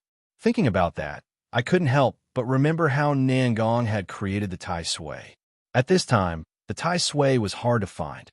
Nangong had tried his best, but he could only find another way to maintain my cultivation. It was really hard on him. While I was thinking, the people of the shaman tribe had finished their preparations. Nangong, who was standing at the front, released 2 flows of strong shaman energy from his hands and sent them to the bull totem. The 2 flows of shaman energy entered the totem. After a while, the totem gave birth to an even stronger wave of shaman energy. The moment the wave of shaman energy appeared, the flames on the surrounding torches gathered and wrapped around the wave of shaman energy, turning it into a fireball. The fireball kept growing, and soon it was dozens of meters tall. Nangong's hands moved again, and the huge fireball flew to the Shinnon cauldron in the air, falling right under the Shinnon cauldron. The raging flames burned the Shin cauldron crazily. After around 10 seconds, the huge fireball shrank and disappeared.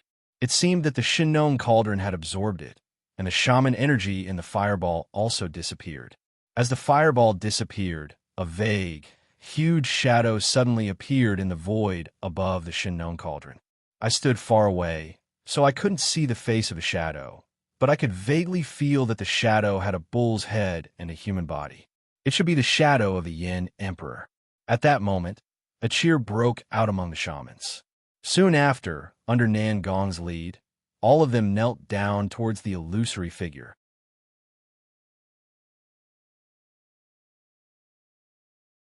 Chapter 826. The scene in front of me was beyond my imagination. I could only stand on the spot in a daze, not knowing what to do. As the Yin Emperor's shadow got closer, my heart started beating rapidly. The blood in my body seemed to be boiling. My pores rapidly expanded and my face flushed red. At the same time, I felt an intense pain in my body. Even with my Yang God celestial master body, I couldn't withstand this kind of pain. In just a few seconds, the phantom walked in front of me and bumped into me. At that moment, there was a buzz in my head. Blood started to seep out of every pore on my body. I seemed to be frozen in place. I could only watch as everything unfolded. I couldn't move my limbs at all. After a while, I had become a bloody gourd. The intense pain in my body gradually disappeared. What followed was a feeling of exhaustion. Very quickly, my body went limp and I fell to the ground. My entire body was in a state of chaos. In my haze, the shadow disappeared. Nangong Palace and the people of the shaman tribe noticed my abnormality. They gathered around me and tried to help me up. The last shadow that I saw stopped there. I had completely fainted. I didn't know how long had passed, but a light appeared in front of me. Vine suddenly appeared in front of me. However, she wasn't wearing her red wedding dress. Instead, she was wearing a long white dress. She looked as elegant as a fairy. This was the first time I had seen her wearing anything other than her red wedding dress. I was delighted. Just as I was about to call her, she suddenly looked terrified. She ran toward me from afar. Her mouth opened and closed as though she was anxiously trying to say something to me. However, there was no sound. I was stunned at first. Then, I realized that she must have met with some kind of danger and was running for her life. Realizing this, I quickly went forward. However, when I reached her, I extended my hand and tried to grab her. However, my hand went through her body and I didn't grab anything. At this moment, I realized that this was an illusion or a dream. Everything was fake. Thus, I stopped and turned to look at Bayan. At that moment, there was someone chasing after her. I stood behind them and could only see their back. I couldn't see their face. Although it was a dream, I was still curious. Seeing them running away, I quickly chased after them. In the beginning, they were so fast that I couldn't catch up to them. But just as they were about to disappear, the figure suddenly stopped. So I took a few quick steps and soon landed next to them. While I got closer, I could see that Momo's body was being lifted up by a hairy hand. She looked terrified and stretched out her hands to resist, but it was useless. When I saw the hairy hands, I was stunned. I quickly walked around him and looked at his face. Very quickly, I saw a familiar face. I have seen this face more than once. Regardless of whether it is the Yinshang Royal Mausoleum or the Qingqiu Kingdom, there are statues of him in both places. He is the initiator of the ancient war, Monster King Feng. The sudden appearance of the monster god Ling in my dream had already shocked me. However, what he did next shocked me even more. He strangled Momo's neck with one hand, while his other hand formed a sword and pointed at the space between Momo's eyebrows. Instantly, Momo's body shuddered violently. His expression became even more miserable, as though he was in unbearable pain. The space between the eyebrows was where the Life Palace was located and also where the blood essence was gathered. Monster King Feng's finger had already sucked away Momo's blood essence. Even though it was a dream, I became anxious. I leaped up and punched at the Monster King Feng.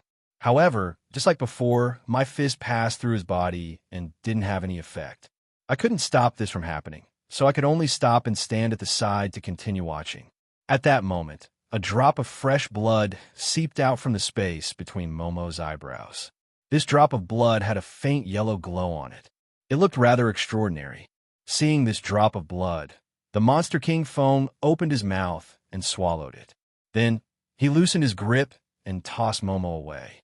He then turned around and went back the way he came from. Just as I was about to chase after Momo, the Monster King phone walked to my side.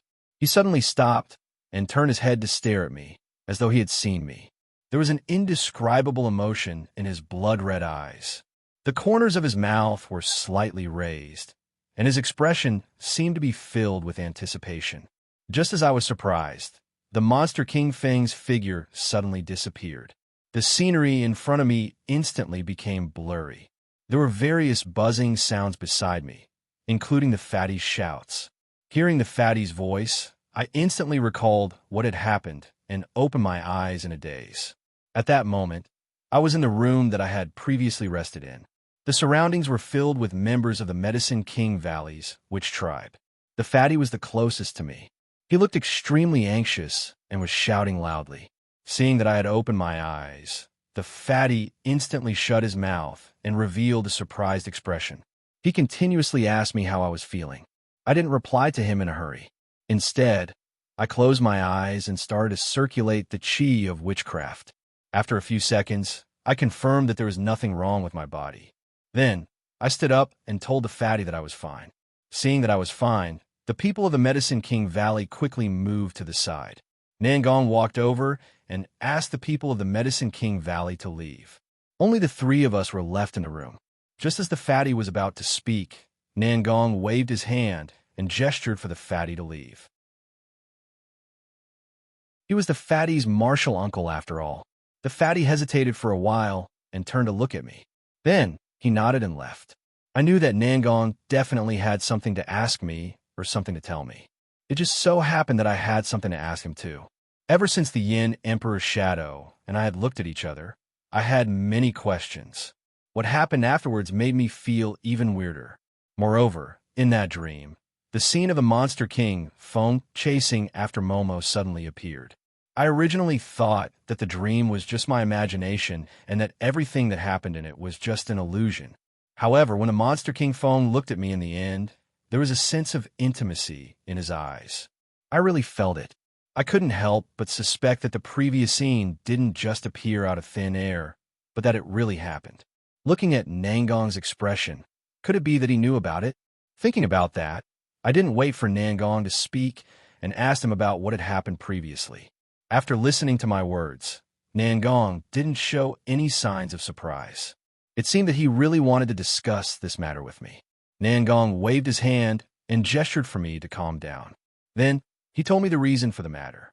According to Nangong, the reason why the Yin Emperor's shadow had caused such harm to me was because I had been disrespectful to him.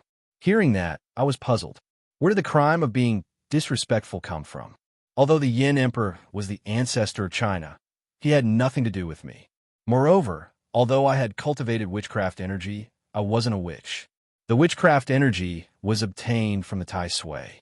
Previously, when the Yin Emperor's shadow appeared, I didn't act according to the people from the Medicine King Valley because of this consideration. However, I didn't have any intentions of being disrespectful. Thinking about that, I suddenly realized that Lao Ai was the daughter of the Yin Emperor. She and I were already husband and wife in name and in reality. In that case, I was the son-in-law of the Yin Emperor. Could it be that I was punished because of that? With that thought in mind, I quickly asked Nangong if that was the reason. Unexpectedly, Nangong shook his head to indicate that it wasn't the case. Seeing him like that, my suspicions grew even stronger. That was all that I could think of. Could it be that there were other reasons? On second thought, I recalled that I was the reincarnation of the Monster King phone and Emperor Ku. Could it be that the Yin Emperor's shadow had seen through my identity, which was why he was treating me like that? However, I had seen the Monster King phone in my dream. Although I couldn't feel his aura, his appearance and actions were vastly different from mine. Moreover, I was only a reincarnation. Apart from this identity, I didn't have any other connection with the Monster King phone. The Yin Emperor's shadow shouldn't have been able to see through it. I couldn't figure out the reason behind it in such a short amount of time. Just as I was feeling anxious, Nangong looked at me with interest, as though he was enjoying my reaction. Seeing his reaction, I couldn't help but feel helpless. Immediately, I urged Nangong. After listening to me, he chuckled and told me the reason for the incident. From what he said, although the etiquette wasn't perfected in the ancient times, to the leaders of the Yin and Huang tribes, the etiquette of kneeling and kowtowing was a must, especially for their descendants who had the same bloodline. In the ancient times, the society was in turmoil and fights for power were frequent. The fight for the bloodline was even more serious. After that, to prevent such a thing from happening, the leaders of the tribes would set up a special restriction in their bloodline. If their descendants did anything disrespectful, their bloodline would be taken back. Hearing that, I was astonished. In that case, the reason why the blood in my body was surging and wanted to break out of my body was because of the restriction.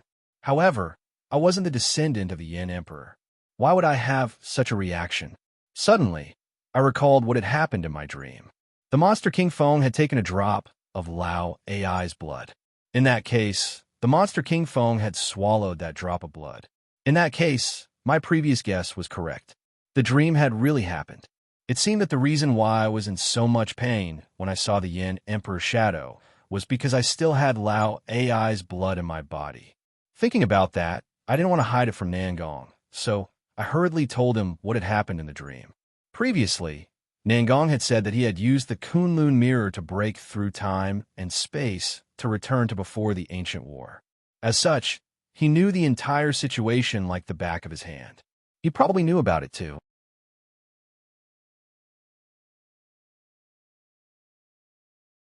Chapter 827. After confirming my conjecture, Nangong told me the details of what had happened that year. I learned that Monster Emperor Jun had invaded the human world and fought with the Flame Emperor in the mountain and sea realm. The Flame Emperor's tribe was defeated by the powerful monster race army and was defeated in the mountain and sea realm. After the Flame Emperor was killed by Monster Emperor Jun, he turned into a barrier that sealed the mountain and sea realm and imprisoned the monster race. That barrier was a secret technique of the witch race and was formed by the Flame Emperor's lifetime cultivation.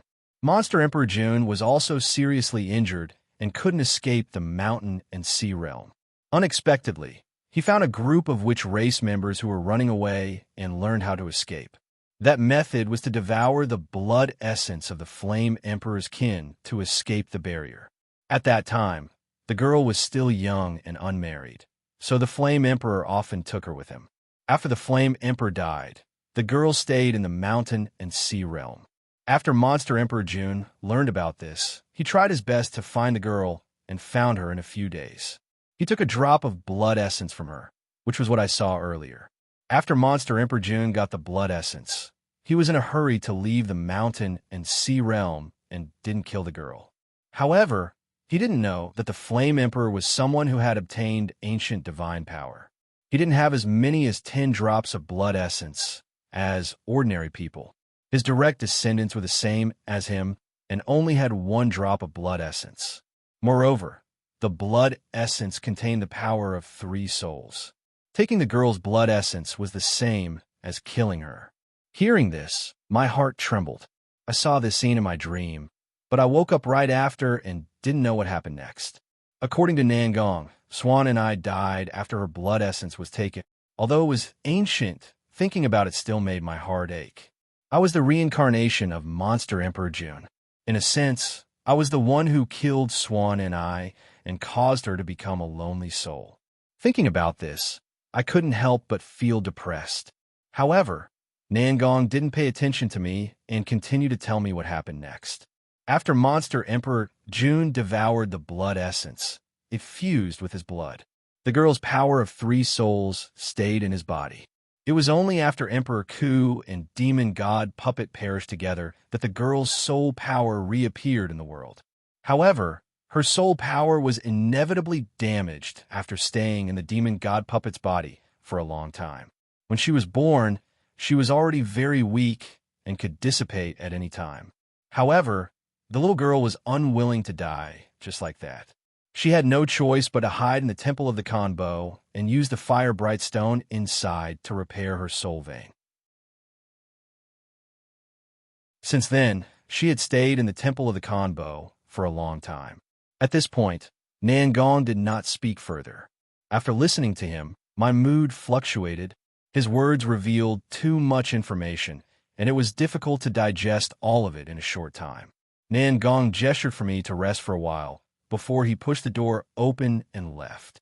I knew he was giving me time to calm down, so I ignored him. After Nangong left, I slowly sat down and thought about what he had just said. According to Nangong, the girl's soul was not imprisoned in the ultimate in the East Sea. Instead, she entered the temple of the Khan of her own accord to protect her soul from dispersing.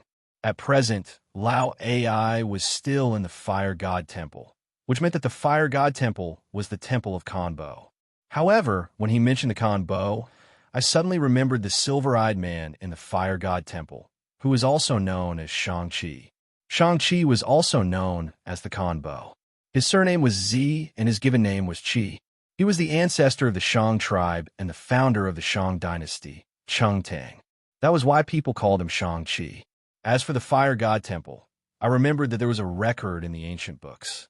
After Yao became the emperor, he conferred the title of Fire God Situ to the Kanbo. Later, he was conferred the title of King Qi Xian and was revered as the fire god by the later generations. It seemed that the Fire God Temple had originated from there. At that time, I was suspicious as to why he had appeared in the Fire God Temple. Now, it seemed that place was where he was buried. However, he had been dead for thousands of years. Why did he become the gatekeeper of the Fire God Temple? I couldn't figure out at the moment, but I didn't want to dwell on it. Next time I went to the Fire God Temple, I would find him and ask him. After putting this matter aside, I continued to ponder over the previous matter. However, I still couldn't figure it out. If Monster Emperor June had killed Lao Ai, why did she marry me? Could it be that it was also part of Nangong's plan? The matter between Lao Ai and me was too strange. Previously, when Nangong mentioned that he needed me to open the mountain and sea realm, I knew my mission. However, I didn't understand why King One of Zhou wanted to play the 8 diagrams and borrow the power of the Book of Changes to send Monster Emperor June and Gao Xian into the cycle of reincarnation. From what I knew, it seemed that this had nothing to do with opening the mountain and sea realm. Could it be that there were other plans? Thinking of this, I didn't dare to continue guessing. This matter had already exceeded the scope of my understanding. As such, I let out a long sigh and calmed myself down. Then I left the room. At this time, Nangong was waiting outside. When he saw me, he smiled and said, "Let's go. It's time for you to take care of your business." The meaning behind his words was clear. It was time to take care of Wu Yue's matter. I came here for this matter, but unfortunately, I was in time for the Medicine King Valley's sacrificial ceremony. Fortunately, I had sent Wu Yue's remnant soul into the Shinnong cauldron to be nourished, so there wouldn't be any mishaps. While I was thinking, Nangong had already left. Seeing this, I quickly collected my thoughts and followed him. About 15 minutes later, we arrived at Bai Ling's residence. At this time, Bai Ling had finished her work and returned to the house. The fatty was also sitting inside. However, he didn't talk to Bai Ling, and his behavior was as if he was sitting on pins and needles. Presumably, because of the fatty's previous questions, the two of them had become estranged. It was inevitable that they would feel uncomfortable when they were alone. The fatty's eyes kept looking around the house. Soon, he noticed us. When he saw us, he got up and his face looked much better. Bai Ling also noticed him. She hurried to come forward and bowed, saying, I waved my hand, indicating that there was no need to be so polite. I told her to hurry and discuss what I was going to do today. She didn't delay. After I sat down, she told me that she had just checked in the ancient records of her clan. Using the Shinnong cauldron, it was possible to reconstruct bones and regenerate muscles. They were also preparing some materials. However, they needed a rare ingredient as a catalyst, which was the key to success or failure. However, reconstructing bones and regenerating muscles wasn't a common method, and the Medicine King Valley didn't have any reserves. Bai Ling's words weren't beyond my expectations. Since it was a heaven-defying matter like reconstructing bones and regenerating muscles, it was naturally difficult. Moreover, although the Shinnon Cauldron was one of the 10 great divine tools, it was just a Yin Emperor's alchemy furnace. No matter how powerful it was, it couldn't create something from nothing. She said that because she wanted me to find the catalyst. The matter of Wu arose because of me, so I'm naturally duty-bound to look for the guiding drug. After thinking about this, I asked Bai Ling, "What is the guiding drug?" Her face was resolute as she cupped her hands at me. "It's a dragon's bone." I furrowed my brows when I heard that. I didn't expect that the rare item she was talking about was a dragon's bone. Speaking of dragons, I immediately thought of the snake spirit on my back. He was now a flood dragon, and his original form was that of a winged dragon. Using his bone might work. With that in mind, I told Bai Ling about the snake spirit and asked if it was suitable. Unexpectedly, she shook her head. Although it's a flood dragon, it's still a flood dragon. It's not a real dragon. If you want to reconstruct bones and regenerate muscles, you need a real dragon's bone. Her words made me feel disappointed. Since the snake spirit didn't work, it seemed that I could only find a real dragon. I then asked where I could find a real dragon. Bai Ling shook her head again. The dragon race is too mysterious, and there's no record of it in the records of the race. Hearing this, I was a little puzzled. Bai Ling had mentioned that it was possible to reconstruct bones and regenerate muscles in the records of the race. Lu Ruxu had also mentioned it. The Shinnon Cauldron was a treasure of the Medicine King Valley. It had never been lost. What Lu Ruxu had mentioned must have been done by the Medicine King Valley. Since that person had already reconstructed bones and regenerated muscles, he must have obtained a real dragon's bone. Why didn't the records of the clan mention the origin of the real dragon's bone? Bai Ling looked embarrassed when she heard my words. She said softly, "It was a time when the witchcraft was fighting fiercely. That person had a high status, and the power behind him was very strong. The Medicine King Valley didn't dare to provoke him, let alone investigate this matter." What she said was reasonable. Since that person could find the Medicine King Valley, his power was extraordinary. Moreover, he had a strong power behind him. The witchcraft were frightened by the mere twang of a bow. So how could they dare to offend him? They could only work diligently and pray for self-preservation. I didn't pursue the matter further, but looked at Nangong, who acted as if nothing had happened. Nangong held the Kunlun mirror and peered into the mysteries of heaven. He must know a lot. He might know a little about the dragon race. It was the best choice to ask him. Nangong noticed my gaze and seemed to know what I was thinking. He said before I could speak, the dragon race was originally a wild monster. After the war, they rapidly declined. Even though there are still dragons left in the world, I'm afraid there aren't many of them left. However, the person who successfully reconstructed bones and regenerated muscles is an old friend of yours. Why don't you go and ask him? You might be able to learn something. His words stunned me. Do I know that person? Judging from Nangong's background, the person he mentioned was most likely from the ancient times. Could be Tao Wu. As soon as I thought of this, I shook my head and ruled it out. Firstly, Tao Wu was Nangong's ancestor and couldn't be considered as someone from the same generation. Secondly, it was obvious that Tao Wu hadn't reconstructed his bones and regenerated muscles.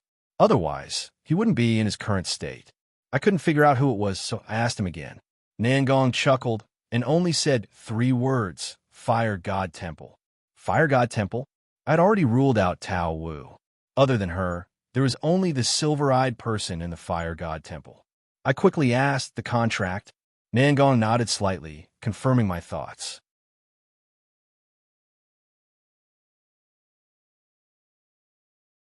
Chapter 828. Nangong shook his head and said, "Back then, I only wanted to save my clansmen, so I didn't know much about this person. However, there's no doubt that no one can have a lifespan of thousands of years. Even with the Shinnon Cauldron, it's impossible to regenerate flesh and bones, so he should be a soul. As for his appearance, there aren't many ancient books left in Medicine King Valley, and there aren't any records of what happened back then, so it's hard to say." I didn't get an answer. I thought about it and didn't care too much. I obviously had to return to Fire God Temple to ask Shang-Chi where the dragon bones were. The only thing I needed to worry about was that I didn't see him the last 2 times I returned to Fire God Temple. I didn't know if I would return empty-handed this time. I judged in my heart, but I still held a cautious and optimistic attitude. I didn't see Shang-Chi the last 2 times because I didn't look for him. Maybe he was just hiding at the side and didn't want to disturb my meeting with Tao Wu. After thinking about this matter, I stood up and cupped my hands to bid farewell to Nangong. There's no time to lose. I'll make a trip back to the Fire God Temple. If everything goes smoothly, I'll immediately search for the dragon bones. After I find them, I'll return here.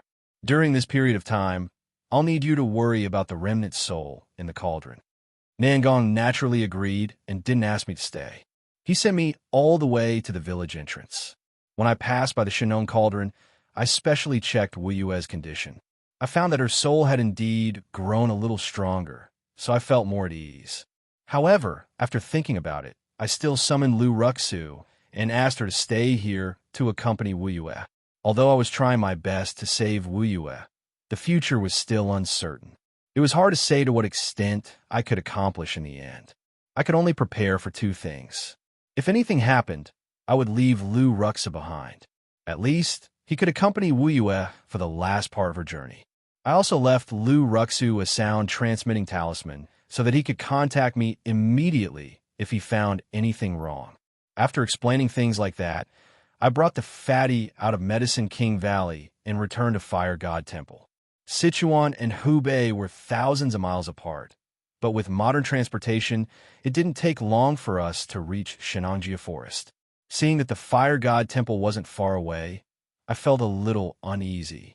I didn't know if Shang-Chi was in Fire God Temple. Earlier, when Nangong mentioned that Lao AI had entered the Khan Bo's temple, I sensed something fishy. Later on, I heard that Shang-Chi was someone who had successfully reconstructed his bones and regrown his flesh. Moreover, he had survived until now.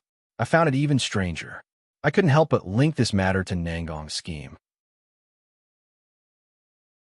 But for some reason, Nangong seemed to be intentionally hiding this matter from me. Previously, he had not told Bai Ling Yusher's whereabouts, causing her to be so anxious. From these 2 things, it seemed that Nangong had some reservations towards me regarding the matter of Nangong. The time limit of half a year wasn't up yet, and he couldn't meet with Lao AI. He had a lot of doubts in his heart, but he couldn't ask her. He could only try his best to find Shang Chun and see if he could get an answer from him. As I thought about all this, I unknowingly arrived outside the Fire God Temple. I collected my thoughts and brought the fatty in. Inside the Fire God Temple, it was silent. On the red platform, the vermilion chair had already been erected. However, the hall was still empty, and the contract did not appear. I had already expected this, so I wasn't too disappointed when I saw this scene. The space inside the Fire God Temple was huge. Even if Shang-Chi didn't appear immediately, it didn't mean that he wasn't here. I told the fatty to split up and search with me while I walked into the inner room. Although I knew that Lao AI was definitely not here, I had an unrealistic fantasy. If I didn't personally take a look, I wouldn't be able to calm down. When I reached the inner room, just as I was about to push open the door to enter, I suddenly heard a rustling sound from afar. I turned to look and realized that it was coming from the forbidden area behind the Fire God Temple. I couldn't help but frown. After thinking for a while, I walked towards the source of the sound. After walking for 3 to 5 meters, a figure flashed in front of me and a tall figure stood in front of me. He was wearing a white robe with silver eyes and a stone body. Who else could it be but Shang-Chi? The reason I had come here was to find him. Seeing that he had appeared, I didn't care about anything else and quickly walked forward. When Shang-Chi saw me walk closer, he quickly bowed and greeted me. Father. I told him that he didn't need to stand on ceremony and told him that I had come back to ask him about something important. After he nodded to show that he didn't have any objections, I told him that I wanted to find dragon bones.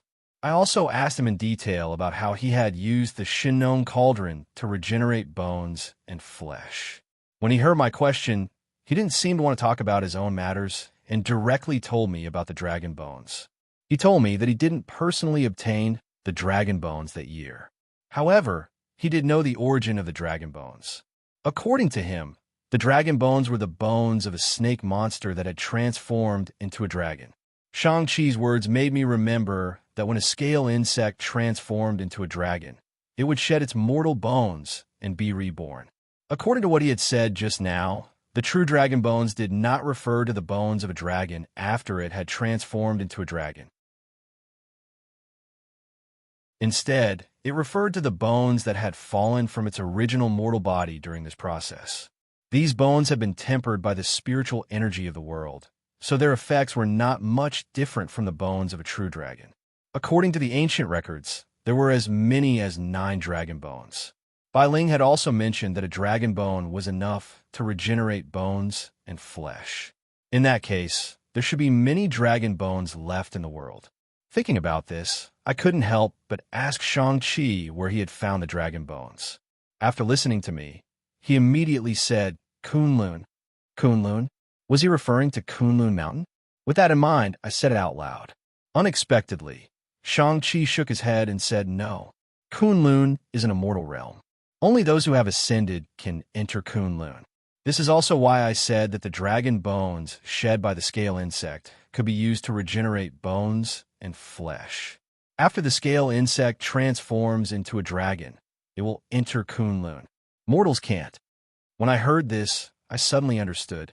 The Kunlun he had mentioned and the Kunlun Mountain in reality were 2 different places.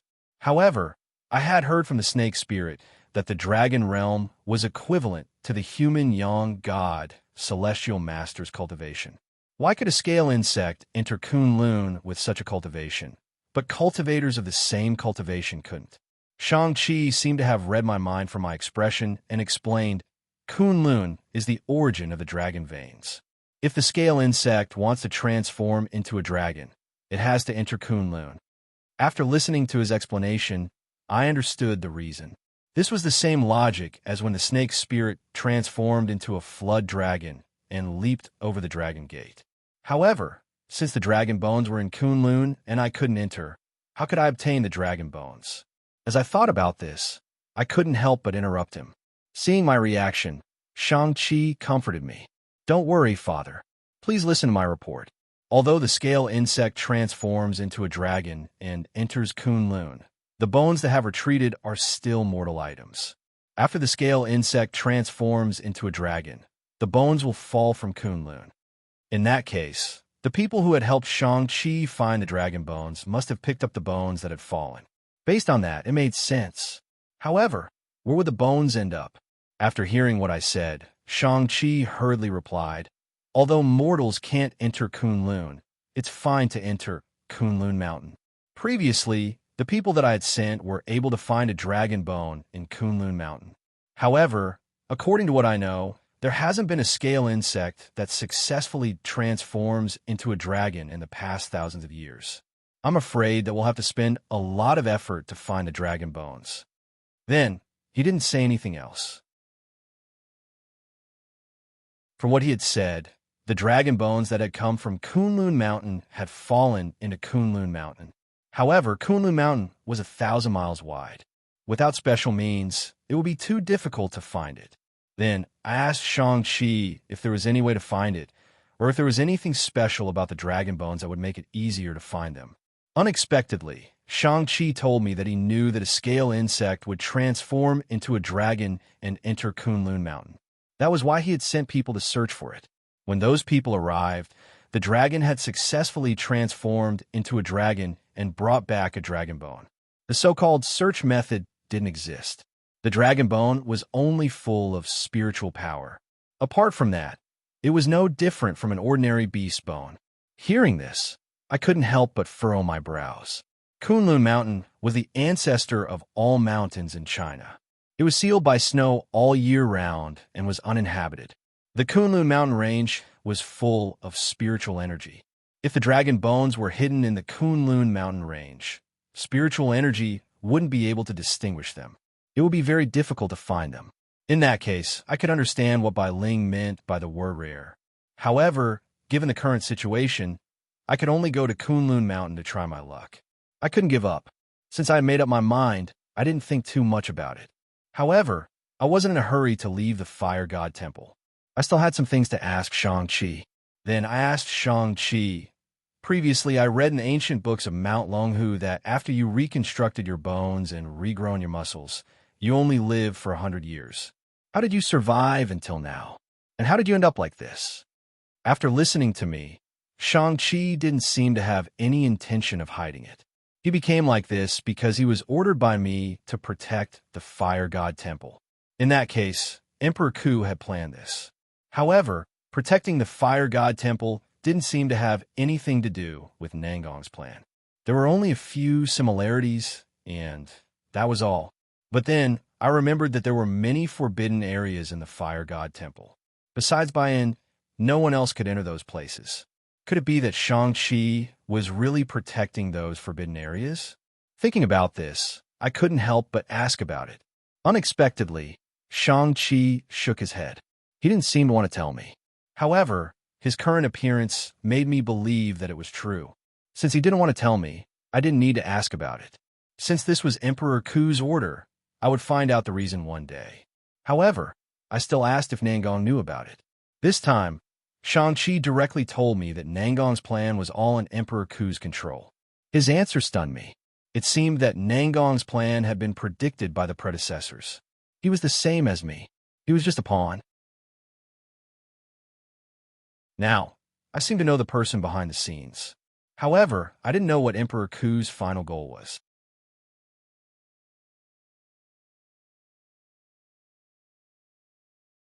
Chapter 829. Although I had the identity of Emperor Ku, I was only a reincarnated soul after all. I didn't have the memories and experiences of the past. Shang-Chi was different. He had lived for so many years and had most likely interacted with Wang Hai. This was also the reason why I had always wanted to tell him about Wang Hai. I thought that after knowing about this, he would have some emotional fluctuations. Who knew that he would just sigh? It could be seen that in the endless years, Shang-Chi had already seen through everything. I didn't say anything else. I nodded and led the fatty out of the Fire God Temple. After I came out, I heard Shang-Chi's voice behind me. He bowed and said to me, "Imperial Father, take care on this trip." In a day, we traveled thousands of miles. It was already late at night. After I brought the fatty down the mountain, I didn't rush through the night. Instead, I found a hotel to stay in and prepare to leave for Kunlun Mountain the next day. Perhaps it was because I had come to the Fire God Temple, but after lying down at night, I couldn't fall asleep. Tao Wu's figure kept appearing in my mind. Since I had embarked on the path of cultivation, saving Tao Wu had basically become my only goal. Although I was going to Medicine King Valley for Wu Yue, in reality, I was planning for Tao Wu. If Wu Yue could reconstruct his bones and flesh, then Tao Wu should be able to do so as well. Of course, with Tao Wu's identity, there would definitely be more difficulties and twists. However, as long as I could explore this possibility, it was fine. No matter how difficult the road ahead was, I would do my best to complete it. I didn't sleep after thinking for the whole night. When the fatty woke up the next morning, he was surprised to see me like this. He asked me why. Naturally, I didn't mention Tao Wu and only said that I was worried about the trip to Kunlun Mountain. Seeing this, the fatty waved his hand and comforted me. There will be a way when we get to the mountain. Why worry so much now? How about this?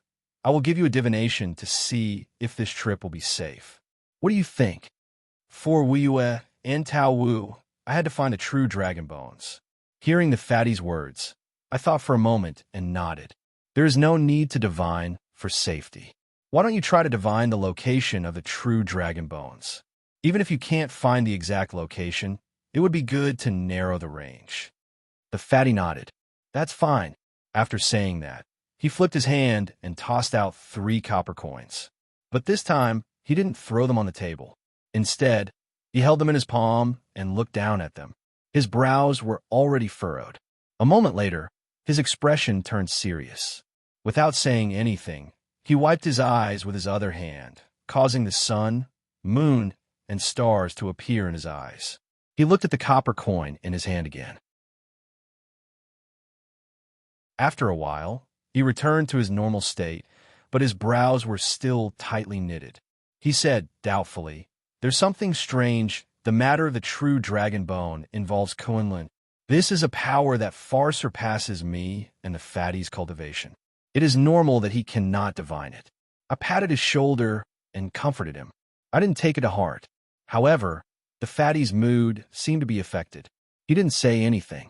In the morning, I checked out of the hotel and brought the fatty with me to the airport. We were ready to depart from Mount Kunlun. As we all knew, Mount Kunlun was located at the junction of Qinghai, Sichuan, Xinjiang, and Tibet provinces. That area was barren, and it was extremely cold. Of course, we couldn't go there directly. That was why we decided to go to Galmud Airport, which was the nearest airport. In the afternoon, we arrived at Galmud Airport. As soon as we got off the plane, we could feel the cold wind around us. I guess it was around -10 degrees Celsius. After I had become a young, God Heavenly Master, my body was 100 times stronger than before. I wasn't afraid of the cold. However, the fatty wasn't as relaxed as me. He had goosebumps all over his body. Fortunately, he was able to adapt to the cold. We didn't hurry to Mount Kunlun. Instead, we found a hotel to check in.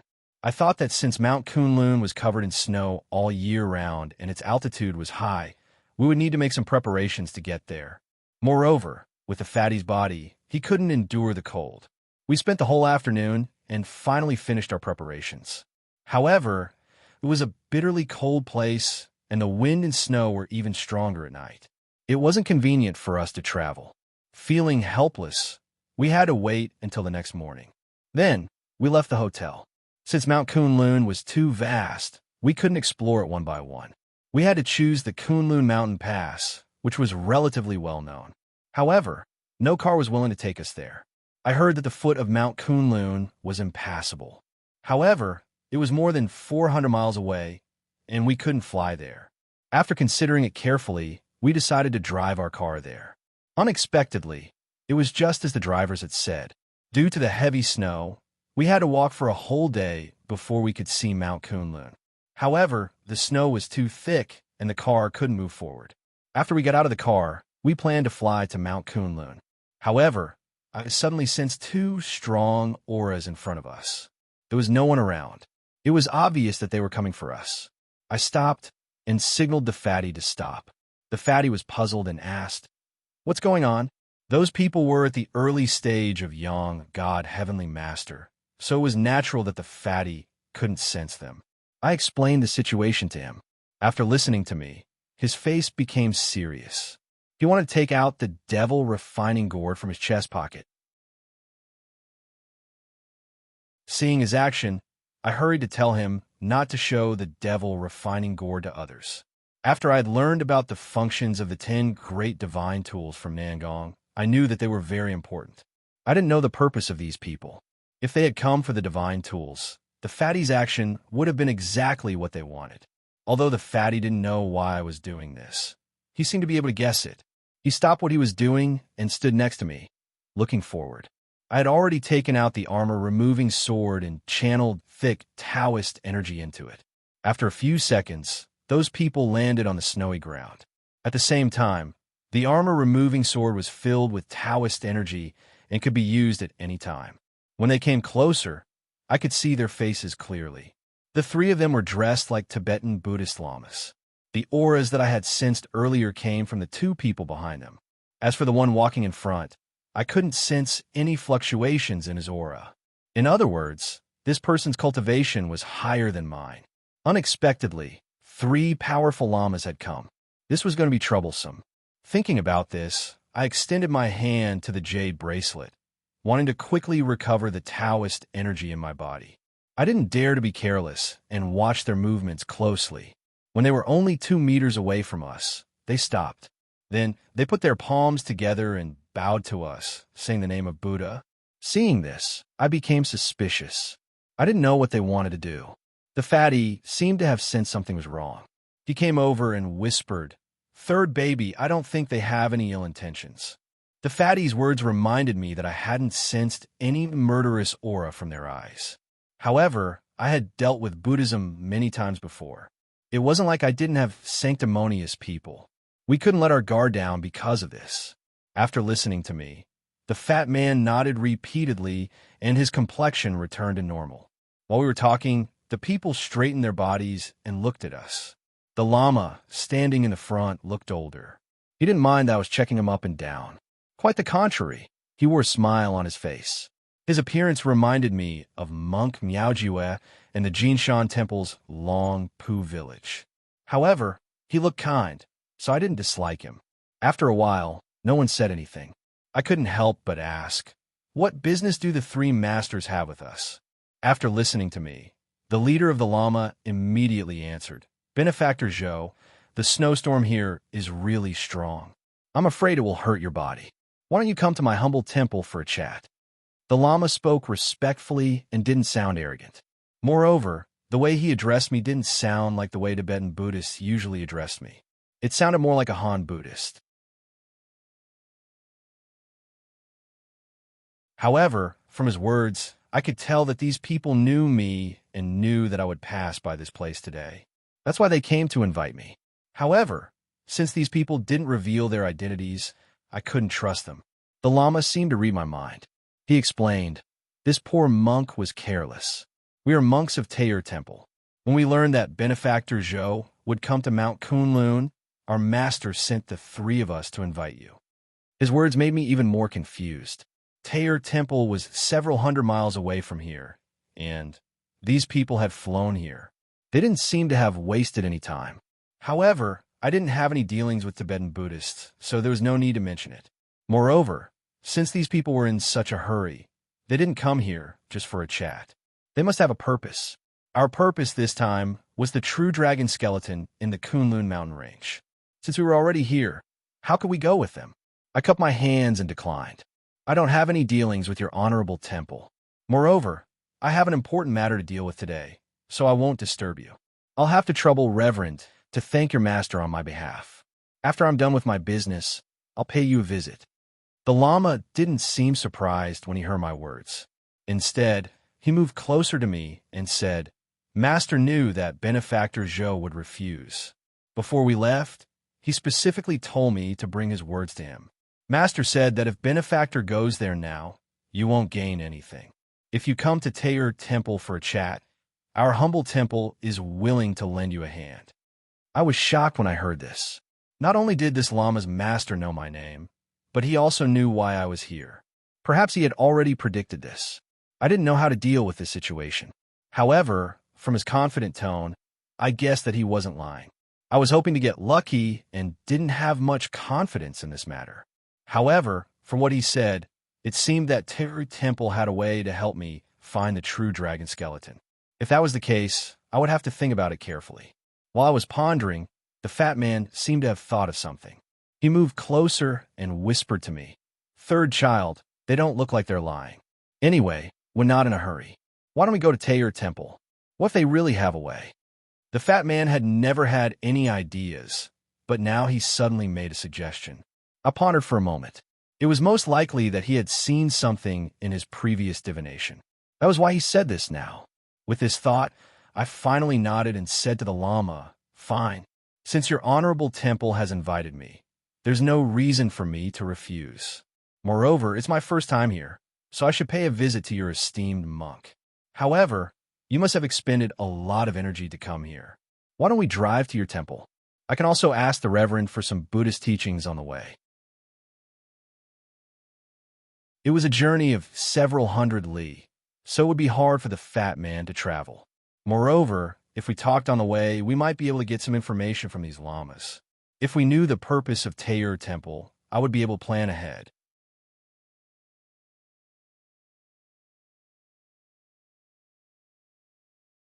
Chapter 830. When I invited them to the carriage, I had the intention of spying on them. But after I got on the carriage, I didn't know where to start.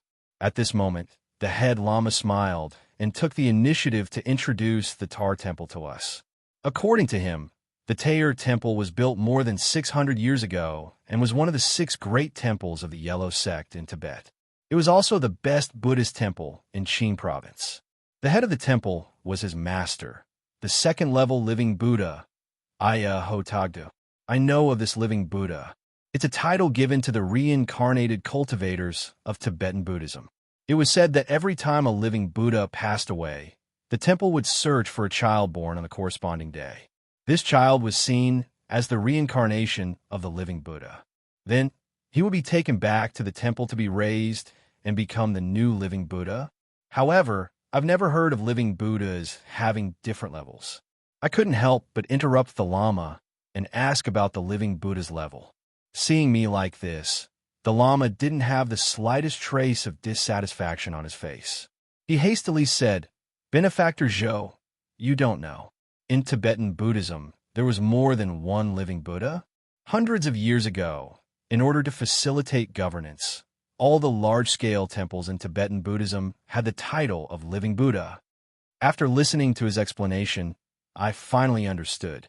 Due to the special geographical characteristics of the Qinghai Tibet region, for thousands of years, successive rulers had divided these temples into different levels in order to facilitate governance. This situation was somewhat similar to Buddhism in Thailand, full of strong political overtones. According to his introduction, the living Buddhas of Tibetan Buddhism were divided into 4 levels, from the first level to the 4th level. Above these 4 levels of living Buddhas, there were 2 living Buddhas at the peak of power. These 2 were the Dalai Lama and the Bankin Erdeni. These 2 were not only the leaders of Buddhism, but also the leaders of secular local governments. In that case, the Dalai Lama and the Panchen Lama were the supreme rulers of Tibetan Buddhism. However, I was rather curious as to why there were 2 leaders in this place. The Lamas seemed to know what I was thinking and told me, because Tibetan Buddhism is so widespread, we have to divide it into different areas.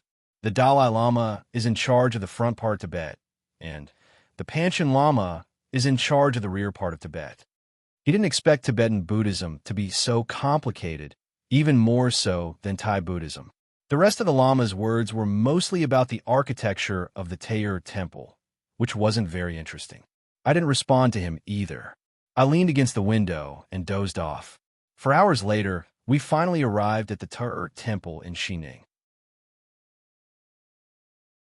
As soon as they arrived at the temple, the 3 Lamas got out of the carriage and waited outside. After the fatty and I came out one after the other, they led us to the temple.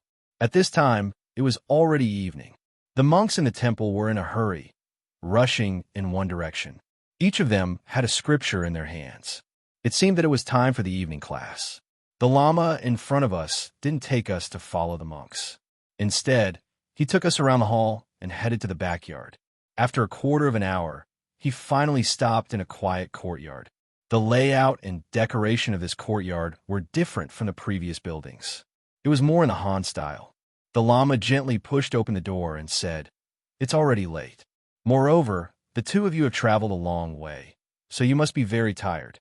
This is the place that Master has specially chosen for the 2 of you to stay. Please have an early rest. This poor monk will come again tomorrow morning to disturb you." As they had hurriedly brought us to this place, I thought that the temple master had something urgent to discuss with me. I didn't expect that they would leave us here. I didn't know what they were planning to do.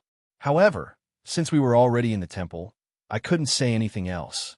I cupped my hands to express my gratitude. The Lama returned my greeting, then left the courtyard with the other 2. The fatty was lying on the bed, complaining that he was bored. He said that he wanted to go out for a walk, but I stopped him. Why? He was puzzled. Apparently, this fellow didn't know much about Buddhism. Generally speaking, Buddhists had a rule that monks couldn't enter or leave after the evening class. Although the Tair Temple was a yellow sect temple, I noticed that they had closed the gate when we entered. It was the same rule as the Buddhist sects in the mainland. After the gate was closed, it wouldn't open again until the sun rose. If we went in and out as we pleased, we would be breaking their rule. As we had just arrived, we didn't know their purpose yet. We had to be careful. The fatty wasn't an ignorant man. After listening to me, he nodded and didn't say anything. He returned to his room and lay on the bed. We didn't talk all night. The next morning, when the bell rang, the Lama from yesterday came again and knocked on the door. He held a red food box in his hand. I could smell the aroma of meat through the wooden frame. I had heard that Tibetan Buddhist monks didn't have taboos like Han Buddhist monks. It seemed that it was true. The Qinghai Tibet region was high above sea level, and the climate was cold. Vegetarian food was much rarer than meat. To fill our stomachs, we didn't need to be so particular. I reached out my hand to receive the food box and thanked him. The Lama returned my greeting and signaled us to enjoy our breakfast. He would disturb us after the morning class. Then he left the room. After the morning class, he came to tell us that his master was waiting for us in the Grand Hall of Golden Tiles. Then he took us to the Grand Hall of Golden Tiles. The Tair Temple occupied a large area. It took us around 15 minutes to walk from the meditation room to the Grand Hall of Golden Tiles. When we arrived, the Lama stood outside the door and clasped his hands to invite us in. However, he retreated to the side of the hall. After entering the hall, we saw that there was another door in the Grand Hall of Golden Tiles. While walking forward, I lifted my head to observe the decorations in the hall. Completely different from the Buddhists on the mainland, this large golden tile hall not only did not have a simple but elegant feeling, it was rather luxurious. Although it was daytime, the hall was still brightly lit. Almost all the Buddhist statues in the hall were golden, shining under the illumination of the lights. After passing through another door, I saw a white-haired monk sitting a few meters in front of us. From his age and attire, I guessed he was the master that the Lama had mentioned. He was the master of this temple, Ajay Hotagdu. However, he had his back to us and was looking at a silver-white pagoda in front of us. This pagoda wasn't more than a few meters tall, and it had the typical architectural style of Tibetan Buddhism. On our way here yesterday, the Lama who had guided us here had told me about this pagoda. According to him, this pagoda was called the Great Silver Pagoda, and it was built at the same time as the Tao Temple. It was used to commemorate the second Buddha, Tsongkhapa. It was the symbol of the Tao Temple, which was why the Tao Temple got its name. As for this second Buddha, Tsongkhapa, his name was not only significant in Tibetan Buddhism, but also in the mainland. Tsongkhapa was the founder of the Gelug sect of Tibetan Buddhism, and the Tao Temple was the representative temple of the Gelug sect. While I was pondering, the temple master, Ajay Hotagtu, stood up and walked toward us. From his face, he seemed to be in his 70s. Perhaps it was because he had been cultivating for years, but his body was strong. When he was 2 meters away from us, he stopped, put his palms together, and uttered the name of Buddha. I had always respected the eminent monks of the Buddhist sect, so I didn't dare to neglect him. I hurried to return the greeting. After exchanging pleasantries, the temple master signaled us to take a seat. Then, he said to me, "Benefactor Zhou, I hope you won't blame me for inviting you here. If I hadn't heard the Lama say that I wouldn't get anything unless I arrived at the Tao Temple, I would have been disgusted by his words. However, Ajay Hotagtu was a second-level living Buddha and the temple master of the Tao Temple. He was very polite to me, so I didn't hold a grudge against him. I hastily cupped my hands and said, 'It's all right.' When I first came here, I was wondering why Ajay Hotagtu invited me here. Now that I saw his attitude, it seemed that he had something to ask of me. Thinking of this, I didn't ask him directly, so I said politely, 'Great master, you're wrong. It's my first time here, so I should pay you a visit.' The temple master Ajay Hotagtu was a straightforward person. After hearing my words, he nodded and went straight to the point. 'To be honest, Benefactor Zhou, the reason why I invited you here is that I have something to ask of you. I had already expected this, so I wasn't surprised. However, I didn't have any contact with the Tibetan esoteric sect, nor did I have a deep understanding of Buddhism. So, I didn't know what he needed my help with. Thinking of this, I told him what was on my mind. After hearing my words, he didn't take it seriously. He even concluded that I had to help him with this matter. I looked at him suspiciously, not knowing what he meant. Seeing my reaction, Ajay Hotagdu said straightforwardly, 'Benefactor Zhou, the thing that I want to ask of you is to open the Haoyan Pagoda.' When I heard the words Haoyan Pagoda, I was stunned. It was the first time that I saw the Haoyan Pagoda in the Jade Buddha Temple. At that time, it took me a lot of effort to get out of the pagoda. I didn't know the method to open it, but it's a secret. How did Ajay Hotagdu know about it?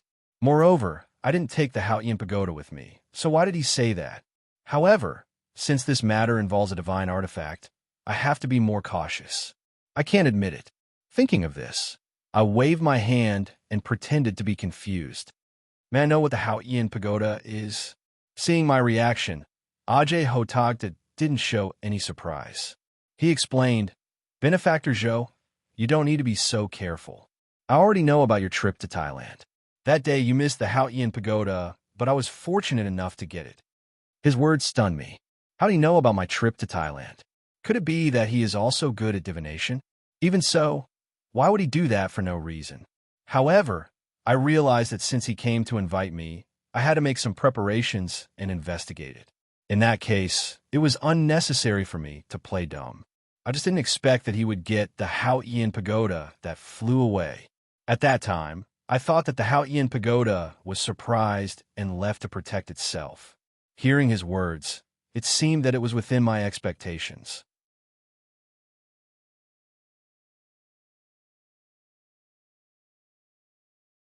Chapter 831. The Haoyan pagoda fell from the sky and landed in Tao Temple. For what he said, it seemed that the Haoyan pagoda had chosen their temple. As someone who had seen the Haoyan pagoda fly away, I believed that it was true. However, since I had encountered 2 incidents in a row, I couldn't help but feel suspicious. Seeing that I was deep in thought, Ajia Hotagdo stood up and asked me to follow him to see if the Haoyan pagoda was the same as what I had seen before. I nodded and called the fatty to follow him. After a while, we arrived at a meditation room. Judging from Ajia Hotagda's expression, it should be his meditation room. It wasn't as luxurious as the Buddhist hall. When we reached the door of the meditation room, he signaled us to wait for a moment, then walked in. I felt strange. He said that he was going to take me to see the Haoyan pagoda. Why did he come to his meditation room? Did he lock the Haoyan pagoda somewhere and come and get the key? While I was pondering, Ajia Hotagto walked out of the meditation room with a wooden box carved with auspicious clouds in his hand. Before I could ask him, he opened the wooden box and pointed at it. Benefactor Zhou, please take a look. The Haoyan pagoda is in here. I was dumbfounded. I had entered the Haoyan pagoda before. Although the Haoyan pagoda wasn't as tall as the clouds, it was at least a normal pagoda. What's this box? How could the Haoyan pagoda be in the box? Almost instantly, I concluded that the old monk was making fun of me. However, since he was standing right in front of me, I couldn't help but follow his finger to the wooden box. There was indeed a pagoda in the wooden box. To be precise, it was a pocket-sized pagoda that was tens of centimeters tall. Although there was a huge difference in size, it didn't look any different from the Haoyan pagoda that I had seen before. Now, I was surprised. After all, the Haoyan pagoda was a mysterious divine tool. It wasn't impossible for it to change its size. With that in mind, I released my spiritual sense and tried to see what was going on inside the pocket-sized pagoda. Unexpectedly, just as my spiritual sense came into contact with the body of the tower, there was a powerful force that directly repelled and pushed my spiritual sense out. This situation is practically the same as when I first saw the Vast Heaven Pagoda. This backlash is indeed the power unique to the Vast Heaven Pagoda.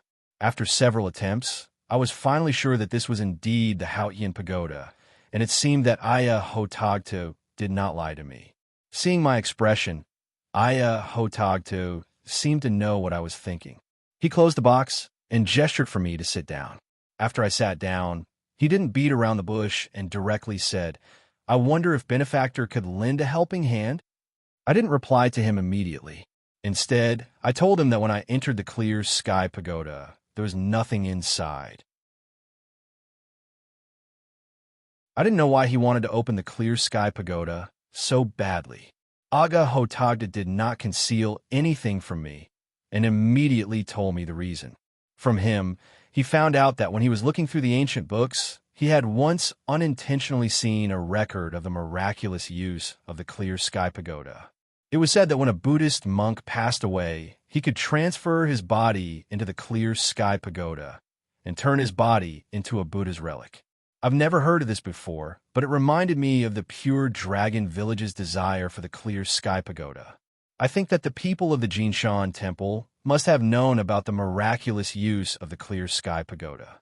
Therefore, I asked him to go to the Jade Buddha Temple to look for it in advance. However, I didn't find this information in his memory. Perhaps the people in the Jinshan Temple didn't tell him about it. In that case, Aga Hotagtu's words were not false. The Buddha's relic was a great temptation for the Buddhist monks. Although the Buddha's relic was good, it was more about quality than quantity. There was a Buddha's relic in the Pure Dragon Village's amulet. However, it was too evil to be called a relic. Therefore, I should pay more attention to the quality of the Buddha's relic. The Tower Temple was an ancient temple that had existed for hundreds of years, and it was one of the better ones among the other temples. Therefore, there must have been many eminent monks who had left their relic behind after they passed away. Moreover, Aga Hotagtu was the second-level living Buddha, and he was almost 70 years old. His understanding of the Buddha's relic must have reached a certain level, and he should know that the Buddha's relic couldn't be obtained by force. But why did he care about it so much? Since I had this question in my mind, I told him. Hearing my words, Aga Hotagtu looked a little depressed, as if I had hit the nail on the head. After a long time, he sighed and told me the details. As I had expected, the Tower Temple had existed for hundreds of years, and it had produced many eminent monks. Among them, there were also a few who had left their relic behind after they passed away. However, during the early years of war, bandits were rampant at the border, and the two leaders of the esoteric sect were fighting against each other. As a result, the Buddha's relic in the Tower Temple was lost at that time, and it was stolen one after another. Even the other temples in the vicinity had lost their relic. After listening to his words, I understood why he was so desperate for the Buddha's relic. The Buddha's relic was an extremely precious item for a temple, and it was the foundation of the temple. Although the Tower Temple had a high status in the esoteric sect, it had lost its Buddha's relic. No wonder Aga Hotagtu was so anxious. However, I had some doubts. The Buddha's relic was created by an eminent monk who had passed away, and it had the soul mark of the eminent monk who had passed away. If the Buddha's relic was lost, it could be easily found through the soul mark. Why didn't the Tower Temple search for it? Instead, it placed its hope on the Haoyan Pagoda. Aga Hotagtu didn't expect that I would know so much about the Buddha's relic, and he looked surprised. However, a moment later, he smiled bitterly and said, I did send someone to search for it, but the person who stole the Buddha's relic seemed to have used some kind of secret technique to erase the soul mark on the Buddha's relic, so we couldn't sense it at all. Therefore, we had to give up on the search. Since the person could erase the soul mark on the Buddha's relic, he must have an extraordinary cultivation. However, according to Aga Hotagtu, the Buddha's relic in the other temples nearby was also lost, which was quite interesting. It seemed that someone had a grudge against the entire esoteric sect and had deliberately stolen the Buddha's relic in order to seize their affinity with the Buddha. Just as I was about to ask more questions, Aga Hotagtu sighed and told me that there was a secret behind the incident. According to him, the Tibetan Buddhism seemed to be united on the surface, but it had actually been divided into many factions. This was no longer an unspeakable secret. I'm aware of that. On the way here, the Lama had also mentioned this.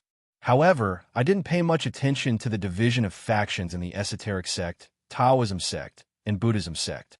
However, according to him, the loss of the Buddha's relic seemed to be related to the division of factions. Hearing my question, Aga Hotagtu nodded and confirmed my guess.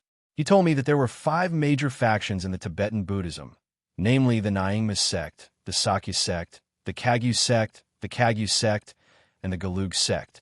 The Tair Temple was one of the most representative temples in the Gelug sect. Although the major factions seemed to be harmonious on the surface, they were actually fighting fiercely. However, in order to prevent the esoteric and Taoist sects from getting involved, they didn't make too much trouble. The two leaders, Darace and the Panchen Lama, didn't intervene. Perhaps they thought that fighting could stimulate the monk's passion for cultivation.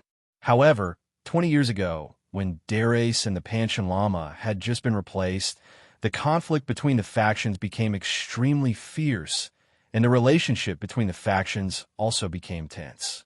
The reason was related to the pardon order issued by the Panchen Lama and Deres.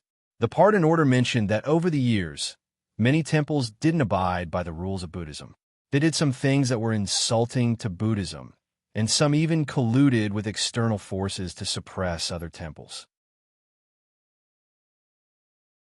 In order to prevent similar incidents from happening again, the Panchen Lama and Deres worked together to reform the system.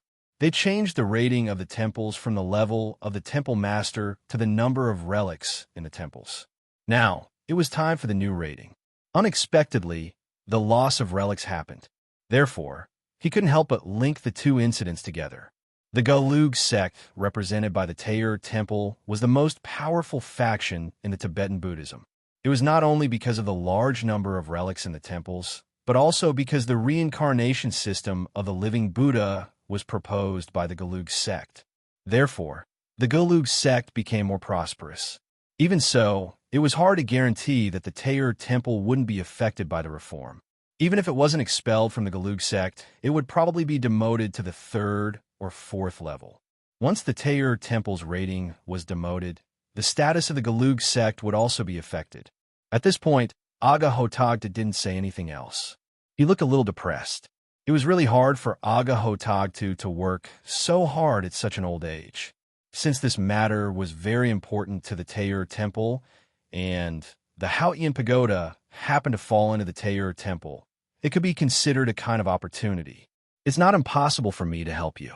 However, I've heard from the Lama that the Tair Temple has a way to help me find the bones of a true dragon, but I don't know if it's true. With this thought in mind, I asked Aga Hotagda about it. After listening to me, he nodded slightly and told me that no scale worm had succeeded in transforming into a dragon for thousands of years. As a result, there were very few bones of a true dragon in the world. However, the esoteric sect was active in the vicinity of Mount Kunlun. Over the past thousands of years, they had found no less than 100 bones of a true dragon. After hearing his words, I was surprised. I felt as if I had worn out iron shoes in a fruitless search, only to find it by chance. Then, Aga Hotagda told me that there were no bones of a true dragon in the Tair Temple. The dragon bones that had been found previously had been used to make a monk's staff because they contained a spiritual weapon. You're tuning into the Warrior Lore YouTube channel. Don't forget to subscribe and join us on this journey to catch the most captivating stories.